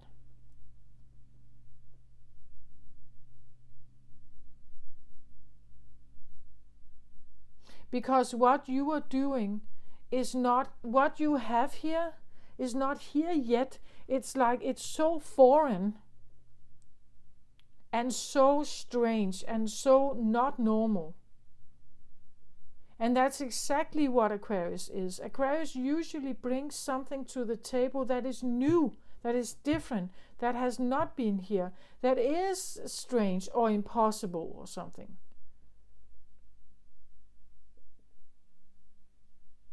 Because they know, like, you come with some kind of wisdom. That is what Aquarius is all about. It's about the pioneer. It's the new one. It's the one that does something totally impossible. The one that is creating new technological breakthroughs, things we haven't seen before. New medicine, it's because you're just tapping into a memory On earth, yes, it's new, but for you it's not new. It's just a memory that you've somehow brought with you when you incarnated here. It's not new. To you it's not new. To the world here, the voice here, yes, it's new. Because they base everything on the past. That's how it has survived. It always thinks from the past. But you don't, like you are just tapping, when you come here, you're just tapping into a memory. Something that is normal for you. It's everyday knowledge. But here, this place, Earth place here, this is absolutely new, revolutionary. For you, it's ordinary. But you get it. You talk to an ancient civilization. So for them, this is new, right? This is utterly new and big and revolutionizing and life-changing. But for you, this is normal.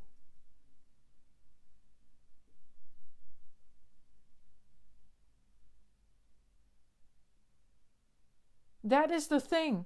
That's why when Aquarius actually changes something vital in the world, it feels so big, it feels revolutionary, it breaks with everything, it breaks every rules.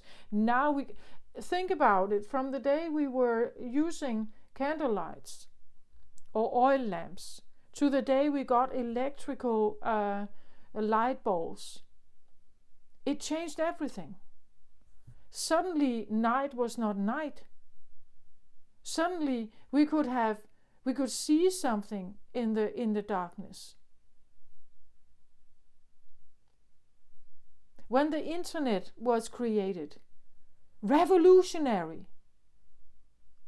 No, it's just a way of, you could say it resembles a little bit of telepathy. But it's not quite telepathy, but it's what is available here in this current state. But it allows us to share information so quickly, which telepathy is about. Instant, like sharing of information. The internet resembles this a little bit, so information travels way faster now than it has ever done before.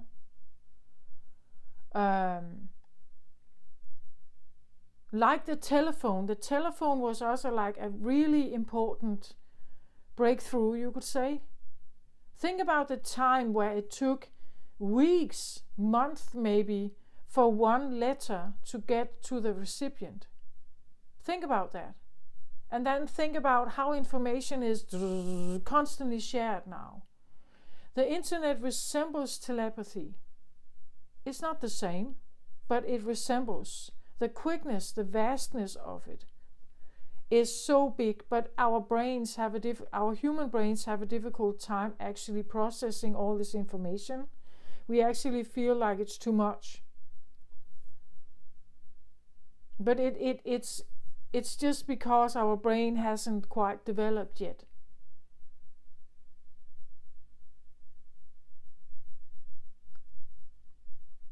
To actually deal with this information. If you think about the X-Men, the one in the wheelchair, right? This guy in the wheelchair, he could do this.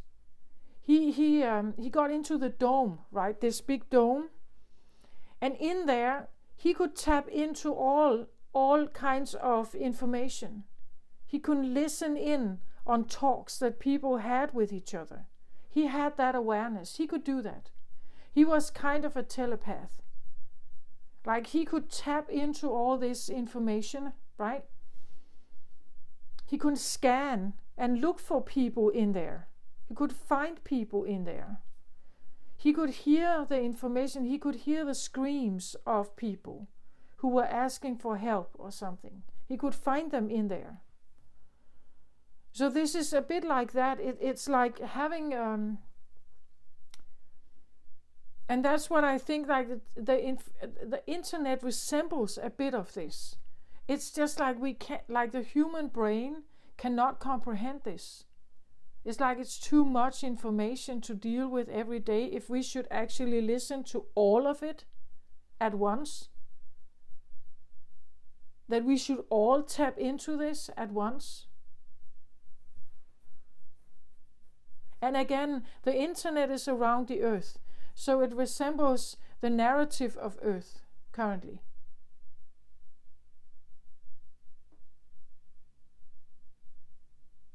But you could have other earths or other planets where that could have a similar system, but the information shared here would be different because the vibration would be different.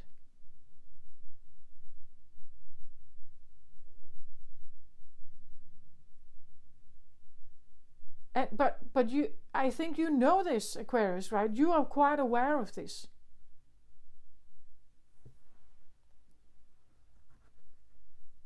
And what I feel here is like you want to keep your planet intact and you want your internet also to be intact. Your internet contains different information.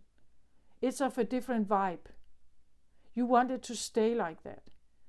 And you're quite aware that around you it's not like that.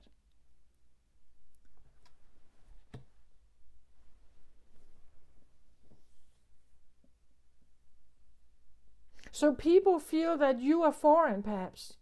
The more you keep of this, the more foreign you become to people. And this is where I feel like people are actually meeting the fixed energy of Aquarius. The fixed energy can seem very cold, unapologetic, non-negotiable. It can seem like it's cold, hard facts. It's not interested in emotions and attachment and love, and no, it's cold, hard business, right? It has this swords-like coldness to it. Because it's actually defending itself. Something is at risk. Something is at the stake for Aquarius. If I ever give in here to this, there is no going back. Aquarius knows that. It's like if I learn Earth more, if I take more Earth in, it can crush me. So I need a sense of bubble around me to, to protect me from all these primitive thought patterns. And I know it sounds very grandiose. It really isn't. It's just because this Aquarius that I'm talking for has identified that this system, this voice is very different than them. It has nothing to do with good or bad or better or worse or something. It's just different. You have identified that it's different. For you it feels ancient. It feels primitive. And that's exactly just what it is. It's two very different energies that just come along. Nothing else than that. For you, it doesn't feel that great. You would like others like you to meet up, right? You would like others like you to meet up. Then you could share your information, But if you feel like you're constantly surrounded by people that don't get you, I think that this happens also for very intelligent people, right? It's difficult to have a conversation with, maybe you would say, family members, because they don't get you, right? They don't understand what you're talking about. They don't get your universe. like the information you have or hold is, and you can feel it too, right? You can feel that you are not, it takes an effort, and you have to descend yourself to actually have a conversation that seems rather okay. You have to level with their, you have to go to their level to actually have contact or communicate, like connection in some way. You have to lower your intelligence level, and it doesn't feel good. And for other people, it may seem like you are arrogant or self-absorbed or something, but actually, it's because it's uncomfortable. And it feels foreign. It feels like you're not at home. And you miss home, right? There's this sense of missing home.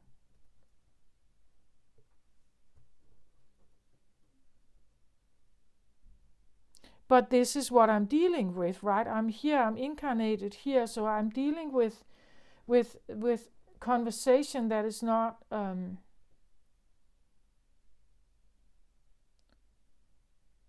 I remember I saw an interview at a certain point with the influencer that is called Teal Swan. She talks about all kinds of consciousness things. Also, she's very out there. She's quite popular. She has a lot of followers. She talks about many things. Once there was a conversation about who she talks to. Like, who is her body, who is her friend? Who can she talk to, who gets her? Like, who can she be familiar with? Because some of the things that she talks about is a bit out there for maybe many humans. Like, what she talks about is she wants to help people, right? That's the reason why she does her stuff. But what is actually stimulating for her?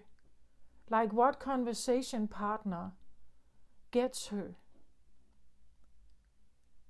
Who is her home, Like, where can she relax and feel accepted with the way she thinks?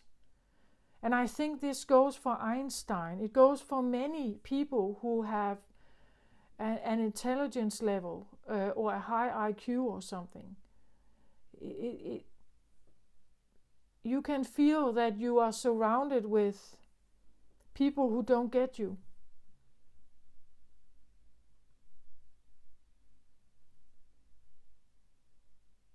And maybe you know that they don't get you.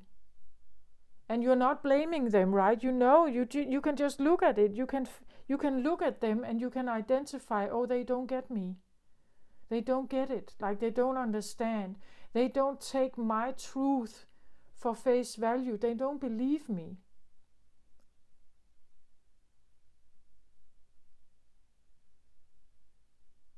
They rather believe the past. They rather believe the story that has been delivered to them from the past. They are not interested in a future story coming to them. They're not open to that. They believe in the stuff that they embody more than they believe in my story. So it's about what story is most important. And you can collide with universes where you will find that the story of the past is the most important. It's the one that governs everything, rules everything. For you, it could be the future story that governs most. And you will just not, you will probably not be friends, right? You will probably not get each other.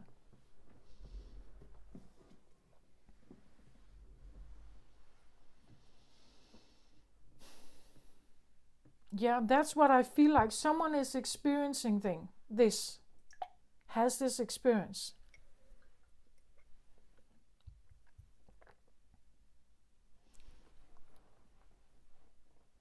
So it could be the feeling that no, I'm actually not confronted with, or I don't want to awaken something from the past. I'm standing in front of the past. Like I'm literally looking at this primitive civilization. It's like I'm visiting a Viking camp, or I'm visiting this ancient site. And I'm talking to those people here. I'm talking to these people from the ancient primitive civilization. And I'm trying to bring them some kind of tool, or some kind of healing tool, or some kind of like growth information. But it seems like I'm surrounded by something that isn't ready. Like it isn't ready to believe in it. It isn't ready to adapt to it. It isn't ready to trust me.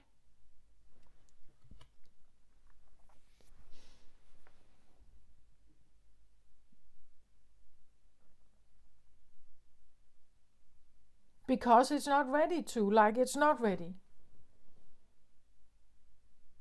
It's not ready to believe you. It's not ready. You have no proof, perhaps.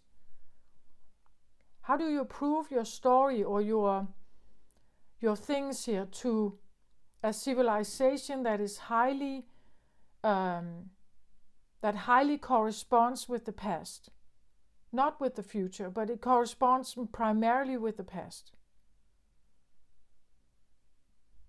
How do you do that?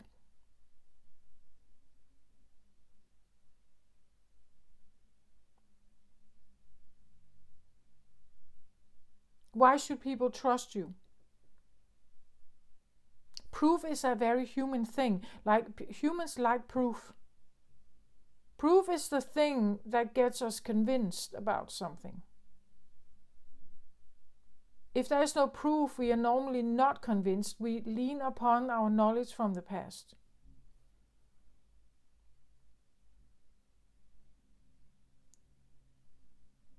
And that's also why if someone comes from, like someone comes from another city to your city, and they start telling you about this new stuff, this that they're very occupied by.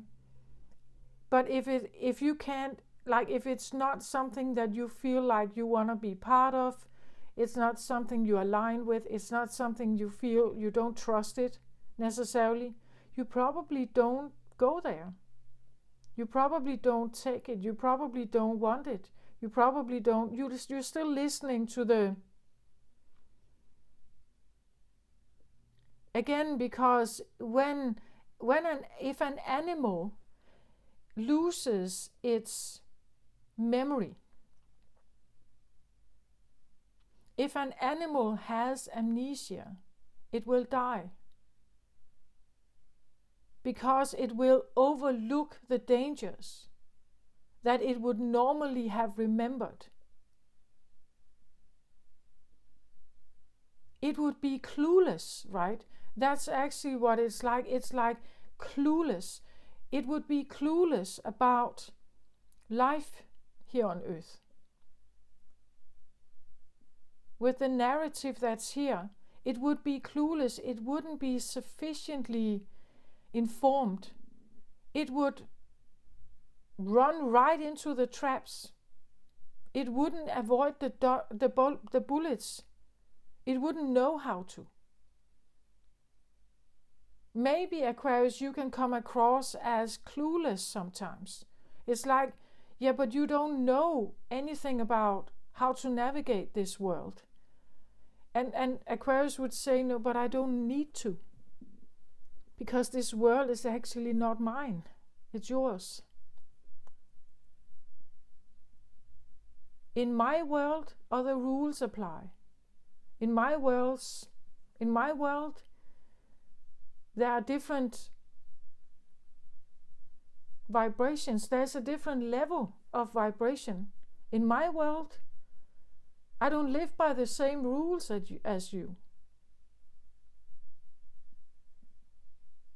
And people may have a hard time accepting that because you become unfamiliar.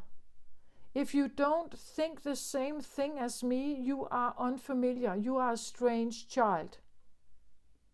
You are weird. There's something wrong with you, right? You have to comply with the rules, with the storyline. Then I can embrace you, my dear child. Then you belong, right? But if you become too unfamiliar, if you stay with this, you become strange, right? It's like you're not. It's like you're tapping into a different timeline, and they don't want that. They want you on their timeline. They want you to be part of their, like, we are family, right? We should be on the same timeline. We should be in the same understanding. That's what, like that's why we, that's how we bond somehow. We bond in the same narrative. If you don't have the same narrative, it's like it's difficult for me to hug you. It's difficult for me to, like, embrace you. You are foreign to me. You are a stranger.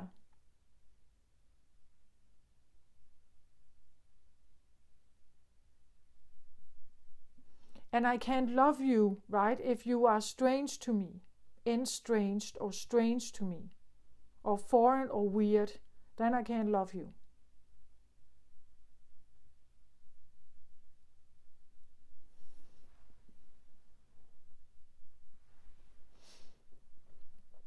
But it doesn't mean that you're wrong, right? It doesn't mean that there's anything wrong with you. It just means that they can't.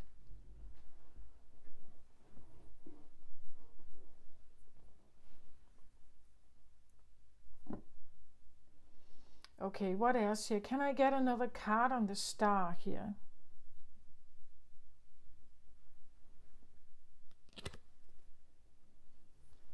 So I get the sacrifice card, and I feel like that's exactly it. It's like if you want to be with them, you have to sacrifice something. If you want to be true to yourself, you're also sacrificing something. You're sacrificing the connection with something that is not like you and maybe never will be like you, never will accept you. But either way, there is a sacrifice. If you want to learn and be with them and tap into their reality and, like live in the, if you want to live in the ancient civilization, you give up what you know. You let your old knowledge, you annihilate it. You let yourself be brainwashed. Then you live with them in that exact understanding, in that exact awareness. If you want to stay true to your own knowledge, you're sacrificing that information. You can only observe it from your standpoint, like she's doing. She's observing this butterfly here, staying true to her own timeline, for instance, looking at someone else's drive, watching someone else's effort to live and to be in this timeline or in this consciousness level. But if you want a real true understanding of what that is like, you have to become it. And when you become it, you leave that awareness behind. You cannot stay timeless and in time at the same time. Like you cannot, it's like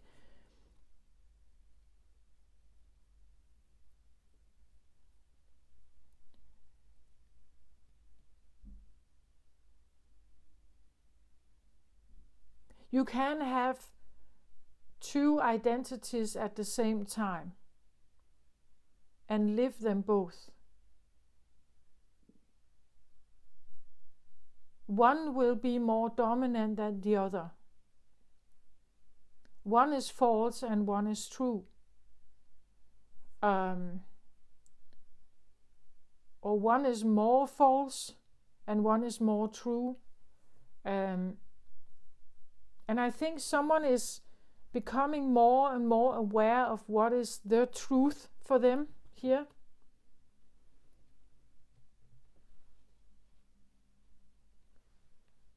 And either way, there is a sacrifice, right? Either way, there is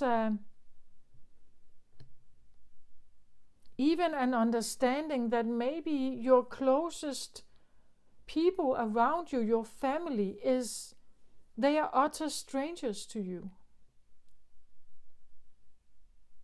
Or you feel foreign to them, or as I said, maybe someone is dealing with an Aquarius and you're cross-watching here. Then maybe you're the one dealing with an Aquarius, and you can feel this, like you can feel this bubble around them. And you stand out here knocking on the door, right? Maybe you want to, tell them something about this world. Maybe you want to prepare them for this world, right?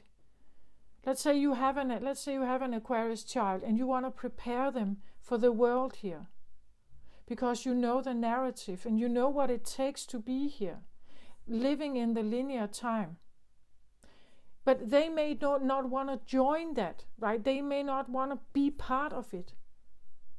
You may find them clueless. But they don't know. They're not prepared. They don't know what it takes. Maybe they don't want to know because they don't live in that timeline. Maybe you have to sacrifice the idea of having the close connection with them because they are not living your timeline. Or you are not living theirs. Maybe you are the Aquarius and you look at them and you say, okay, I see that people are living in this struggle. I see that how they are struggling with mortality. I see how they are struggling with time. But I'm not part of that, right? It's not for me. I'm not in this. I've never been in this. I am not this. So either way, there's a feeling of sacrifice.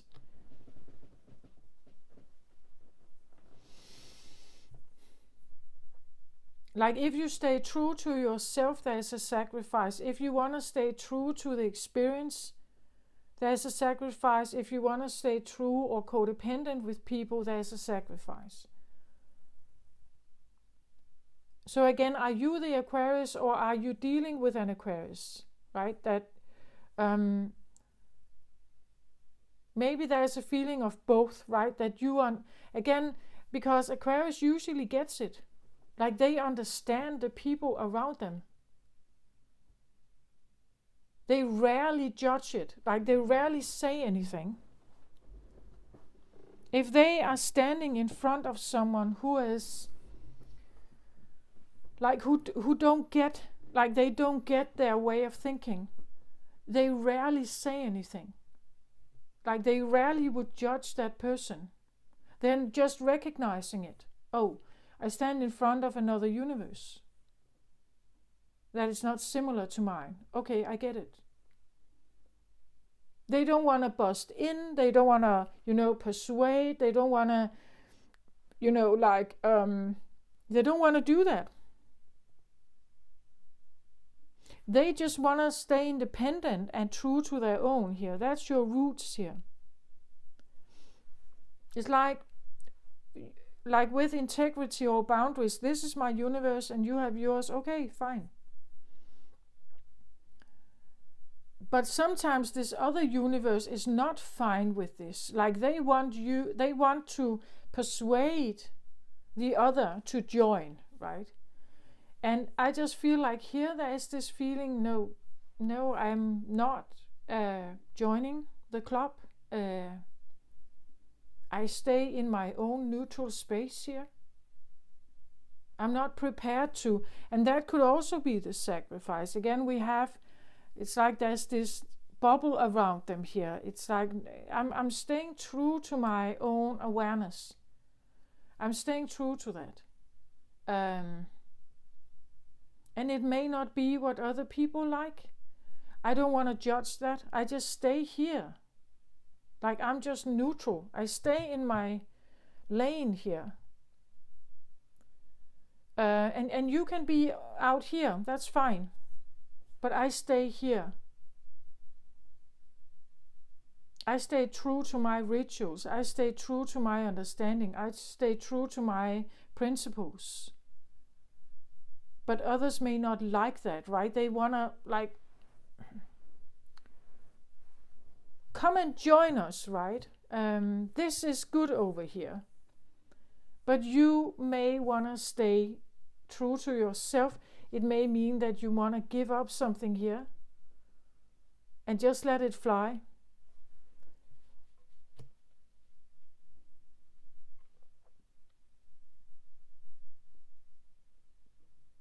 And maybe it's a sense of like a solo journey. It may feel like you stand alone, that nobody really gets that.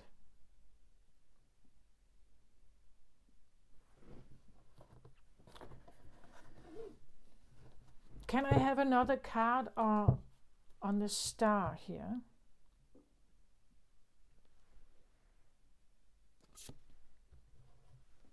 So I get Mary Magdalene here, the apostle to the apostles. I am the bridge between heaven and earth. I am fully human and fully divine. Okay, so again, this is something about what you are connected to. I feel like it's like you have an antenna. Your antenna is not only picking up on, you could say, the narrative that is circling around you. You have another antenna that picks up on something else. The apostle of the apostles. This seems a little bit like a teacher or something, like you have something to say to those who are already in charge or to those who are already regarded as apostles.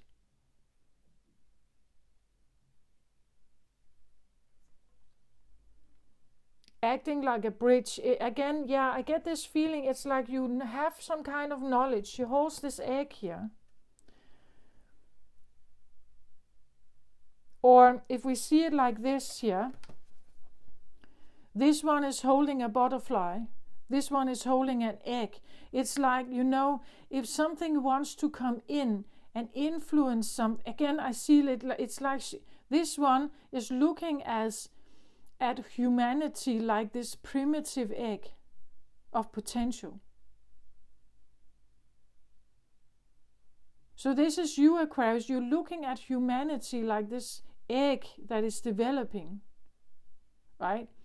Like the butterfly here, looking at it, but you have been the egg. Like you have already been the butterfly here, the egg.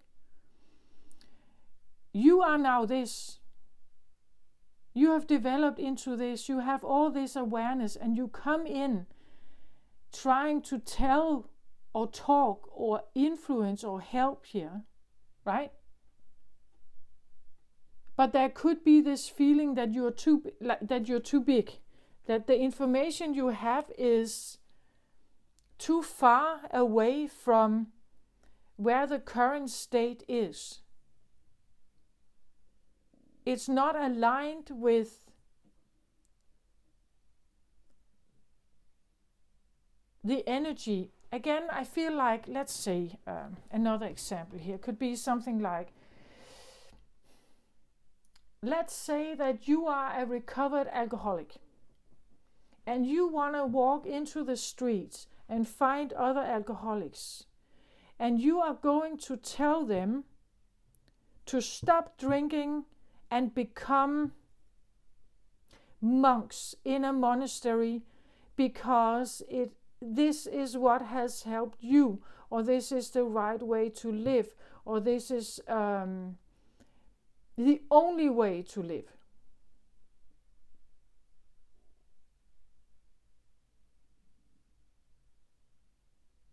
Well, you may guess what happens if you come down the road and talk to an alcoholic like that, who lives homeless in the streets.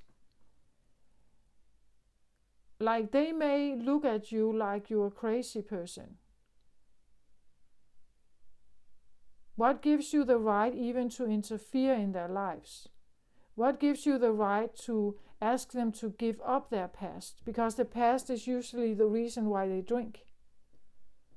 What is giving you the right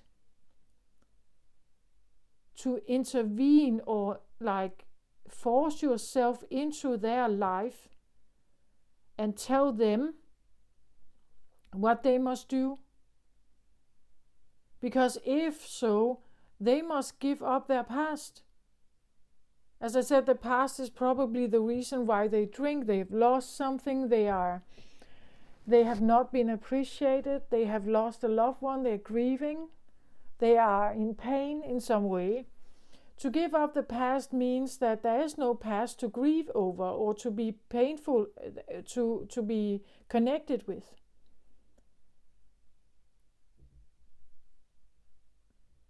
So who are you to come in and tell someone to give up their past?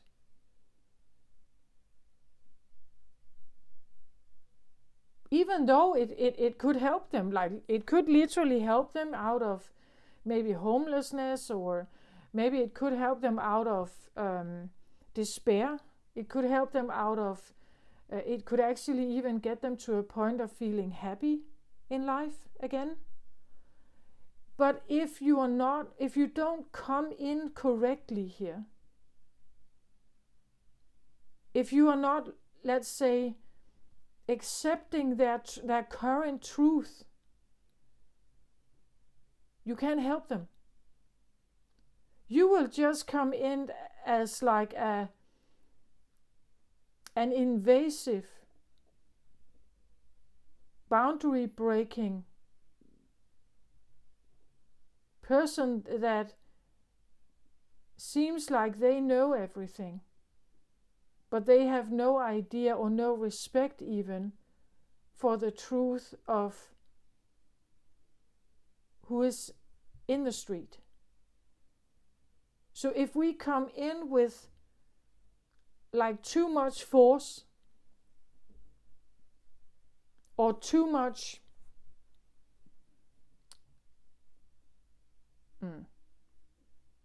help, maybe, people will decline it. They will say no to it. If the truth is too far away from what the current, the mind in question is capable of processing, it will decline it.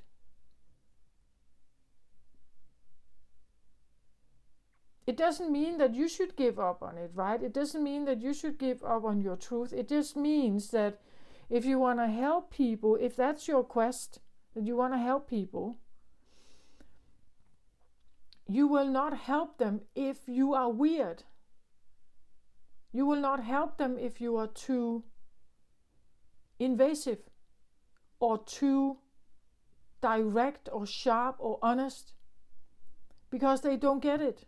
They will not get it. They will not be prepared to get it. They don't even want your advice, perhaps.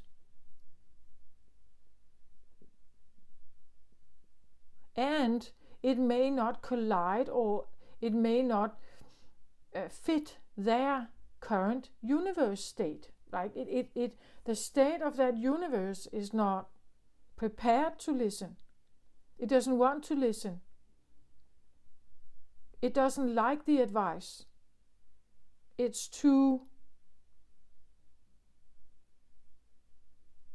maybe too honest sometimes. You could be the apostle of the apostles, but the way you come in and act like a bridge here between heaven and earth, or between, again, a futuristic way of thinking, it must be presented in a way where the recipient can actually understand it and find it helpful. If they don't find it helpful, they will probably regret it, or deny it, or reject it.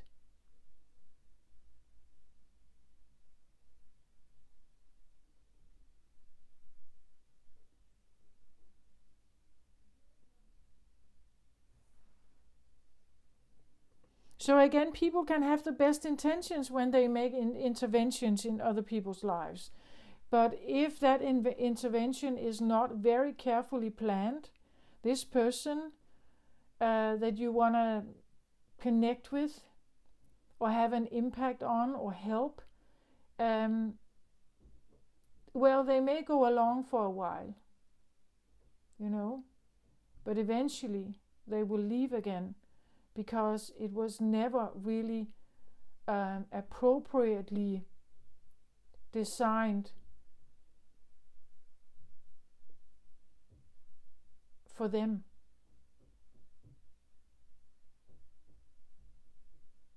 It may have looked good in your eyes, right? Or it may have looked good in someone's eyes. And it may seem like a really good plan. But if it's colliding with their universe, then it won't ever help. It will never be a real help.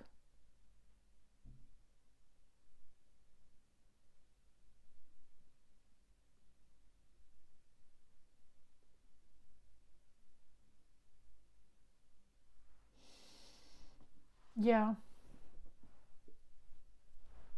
Does this make sense? I don't know.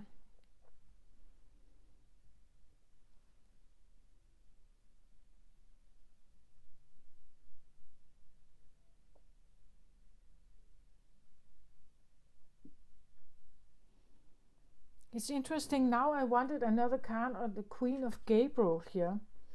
So a Queen of Fire gets a King of Fire as a clarifier here.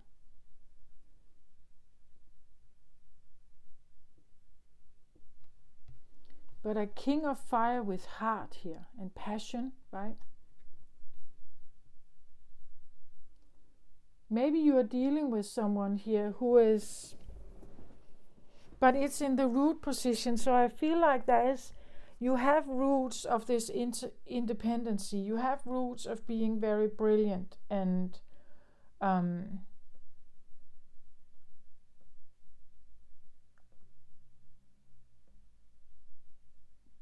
but there is something similar about it. Look at this one. She stands here with this star in the background, and look at how he's standing here with this fire around him.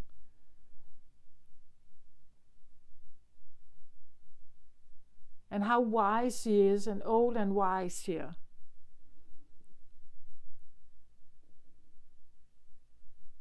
Again, I feel like there's something about how you use your life force energy and what your life force energy is meant to carry. Like, what is it meant to carry forward?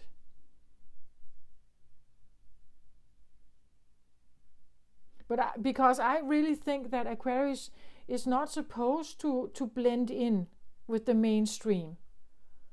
Like, they're supposed to stand out in some way. Like, they're supposed to, they know stuff. They know something.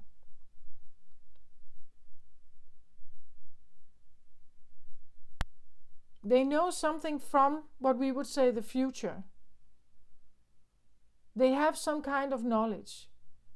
And that knowledge shouldn't drown in mainstream normal human narrative. You will be very brilliant at something.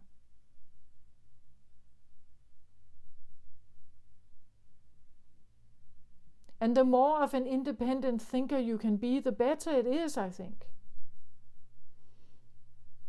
And that is what you should use your life force on. I really feel that it's like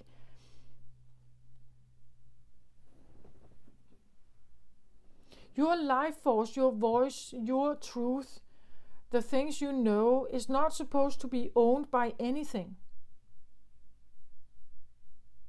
but you. But walking with that, like walking with this truth, whatever it is for you here, can be a lonely journey, right? It can be the sense that it's like I'm talking to something so small here, or so immature or primitive, and it's just like they don't get it, right? But then again, being highly involved in that, knowing that I walk in these shoes, I walk here, I have this knowledge. How am I supposed to convey it? How am I supposed to give this information in a way that people can actually, that the human race can actually accept?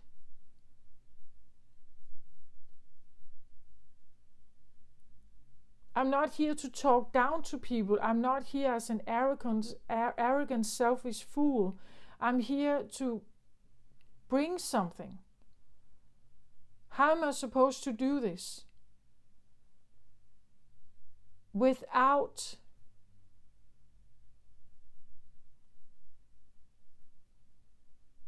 insulting, I actually feel like, without insulting the timeline, without insulting or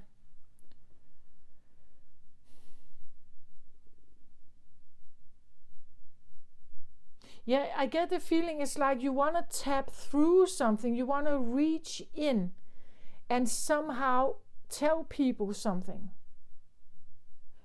that could dramatically change their lives. But it's like only if they want, like if they are ready, right? Only if they are looking for answers maybe, or help. Only if they, otherwise you can just come in as this selfish, arrogant fool. And people will reject you. They don't want to listen. Because who are you to tell me that your universe is better than mine?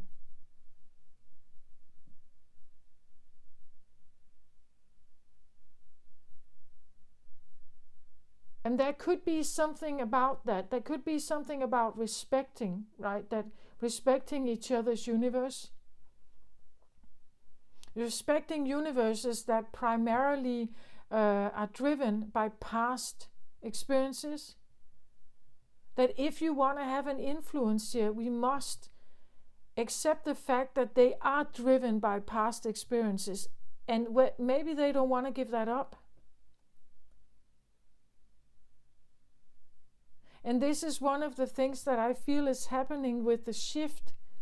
The shift between the third dimensional realm and the fifth dimensional realm is exactly this.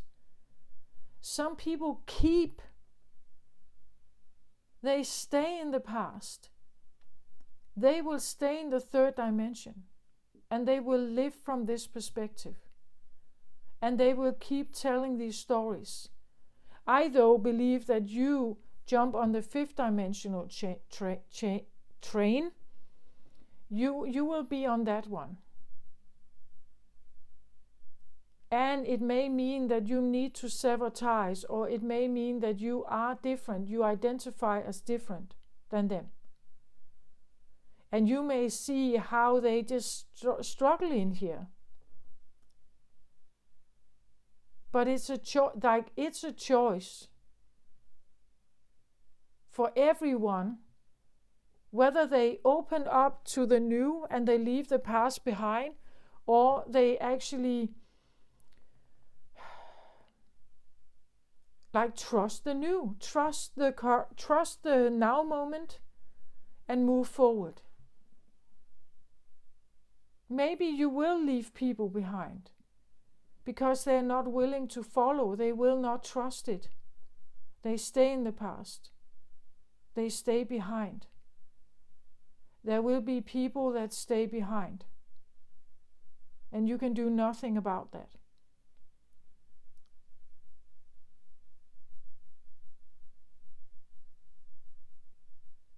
And again, I feel like it shouldn't change your agenda, right? Your agenda or your universe has certain values and laws and truths to it, and you shouldn't decline that because someone wants to stay in the past.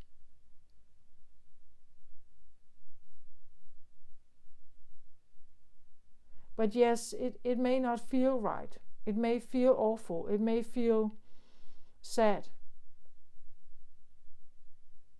It may feel uncomfortable. And those down here, they will shout at you. They want you to come along with them, right? Because then you will enmesh in the past like them. But I don't think you want to. I think you want to move forward. I think you want to stay in the current moment. You don't want to listen to all this blah blah blah blah, right?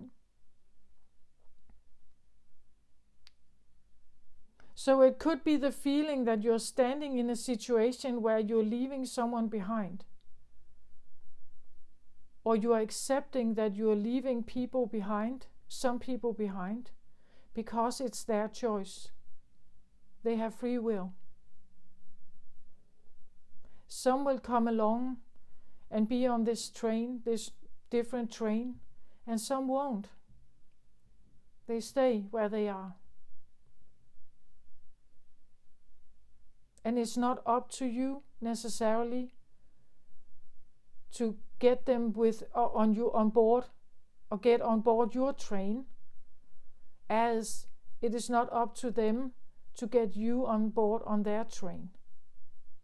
It's just a difference of opinion or choice.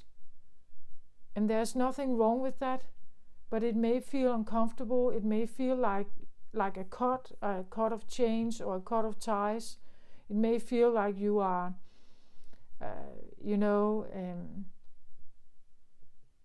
that it's uncomfortable, and you wish for them to come along with you, and they wish for you to come along with them.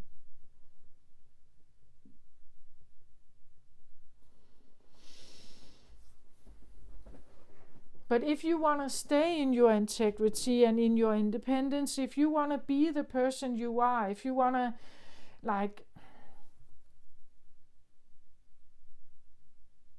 you will need to reaffirm your boundaries. You will need to say no. If your life force burns for if it burns for your truth, you shouldn't give it up. Even though you love them, right? Even though these are people you love the most.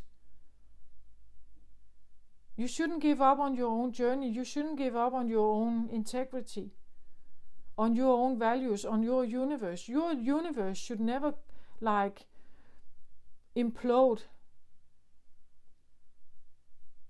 because another universe doesn't wanna,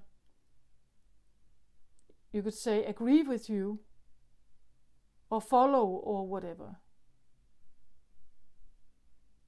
But it's not a nice feeling, right?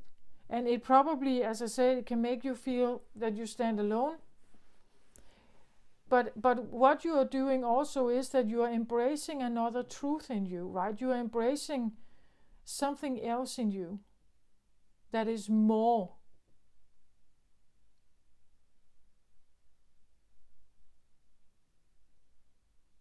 You are embracing maybe a bigger purpose. You are embracing the reason why you are here. You're remembering what you are supposed to do here, or what you came in to serve. Like, what's the reason why you're here? There is no purpose in staying linked with something that doesn't seem like it wants to move.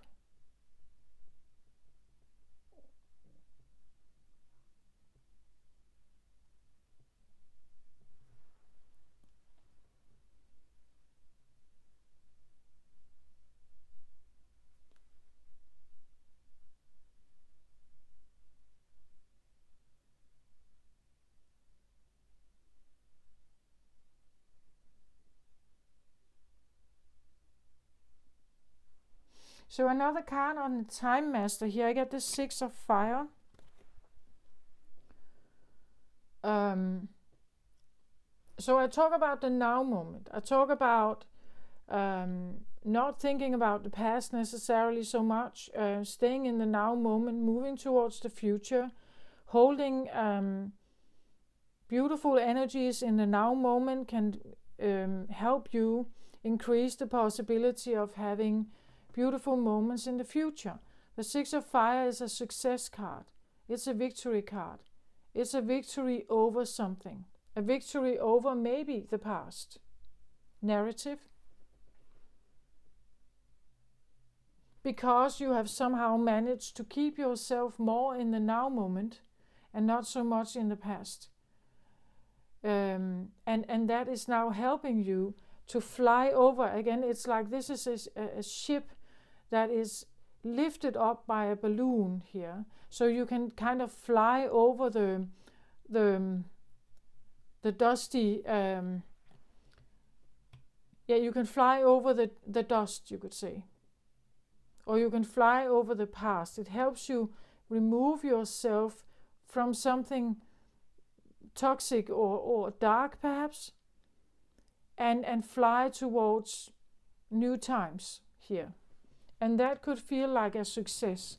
That could feel like that you have overcome something, or you are. But again, you may be the only one in your family, right? You could be the only one that has chosen to give up the past. That the past doesn't matter. All the stories, it doesn't matter. It's ancient to you. You would rather, like live in your own time. You would rather live in the consciousness that is right for you, or that you connect with. You feel like you're talking to something ancient. Like listening to a grandfather or grandmother that keeps repeating the stories of their childhood and war, how it was like to live under the time of war, and what it was like to live when they were very poor. Like you don't want to read that history book. You're not interested in that history book. You're interested in how do we move forward from now, right? You're not interested in all these old stories. You're not interested in the pain. You're not interested in the trauma that their parents and their grandparents and all this inherited trauma thing. You're not interested in that. You're not interested in hearing the stories. You're not interested in hearing the wounds. You're not interested in hearing about the pain.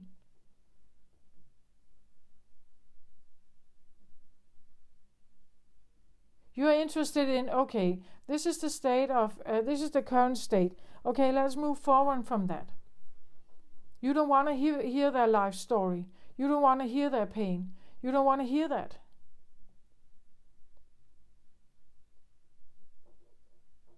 You're saying, okay, this is the current moment. This is the current state of truth.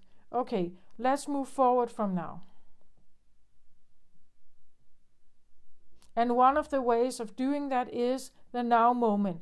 Concentrate on the now moment. Not on what happened in your childhood or in your marriage that led you into becoming an alcoholic homeless. I'm not interested in that. I'm interested in what we can do from now and moving forward. You are aware that this other thing exists, but you don't want to deal with it. You are interested in keep the now moment, concentrate on the now moment, and then move forward.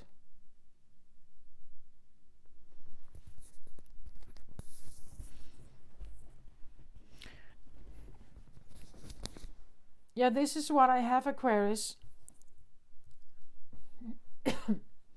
So as I said in the beginning, of course you flip everything around. For you, this is not ancient.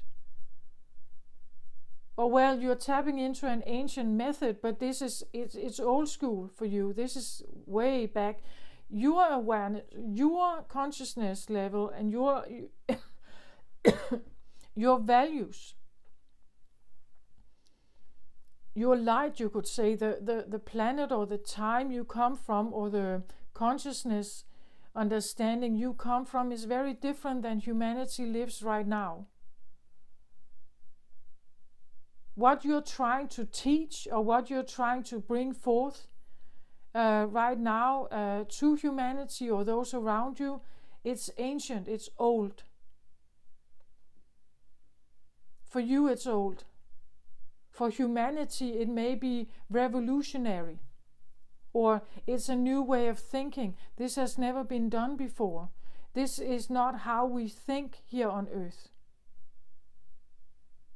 It's too strange. Or you have no proof that this works. So why should I trust you, right? That could be what you feel here. Can we have an advice card for Aquarius? An advice card.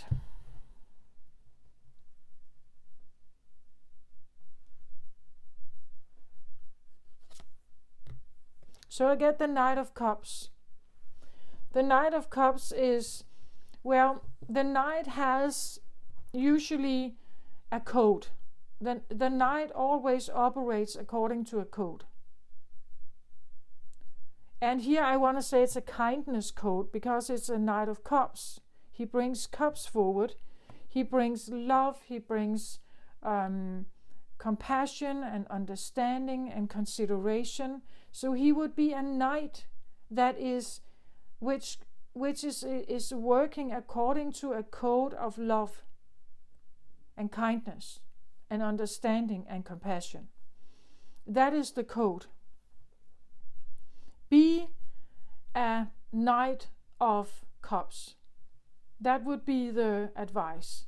If you come in with consideration, kindness, understanding, that you're not an enemy, you bring something to the world that is not a threat, it's a help, it's a helping tool. It's not to be arrogant, it's not to be aggressive, it's not an invasive takeover. It is meant to be a help, it's meant to be an offer, it's meant to be an assistance, right? That is the advice, because otherwise humanity is not going to listen to it. It's not going to, it will just reject it.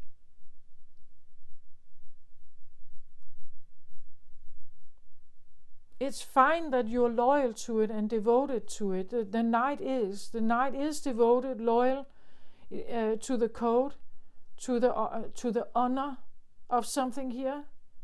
It wants to fight for it to their death, right? The knights are appointed knights, right? To make sure, it's like they are ambassadors. When they go out there, they will fight for what the king says here. They will fight for the king's message, the king's fire, the king's life force. That is what this knight does. It is in service of like a higher power. It's in service of a higher message. And to bring it forth, I feel like you should become not, again, you are an ambassador. You do have this message. It is your purpose. It is what you want to bring forward, but you still do it in a kind way. You become a kind ambassador. You become a kind bridge, you could say. Become a kind bridge, because if you come in with violence or with hostility and sharpness and then people won't listen to you. They won't listen.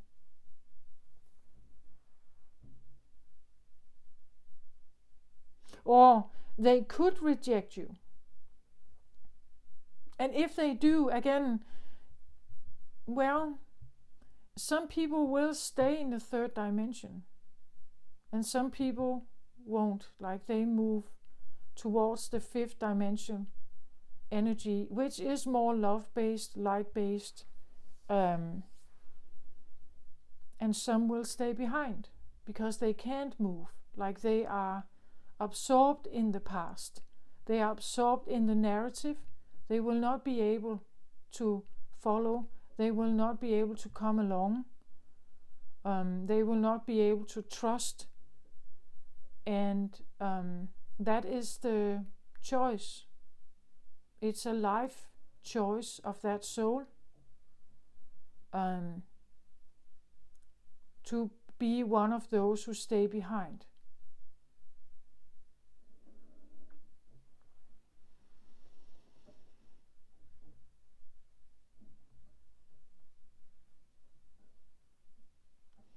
Yeah, so this is what I have, Aquarius. I hope this helps somehow. Take care of yourself out there. As always, I wish you my very best. Love and light to you. Bye-bye.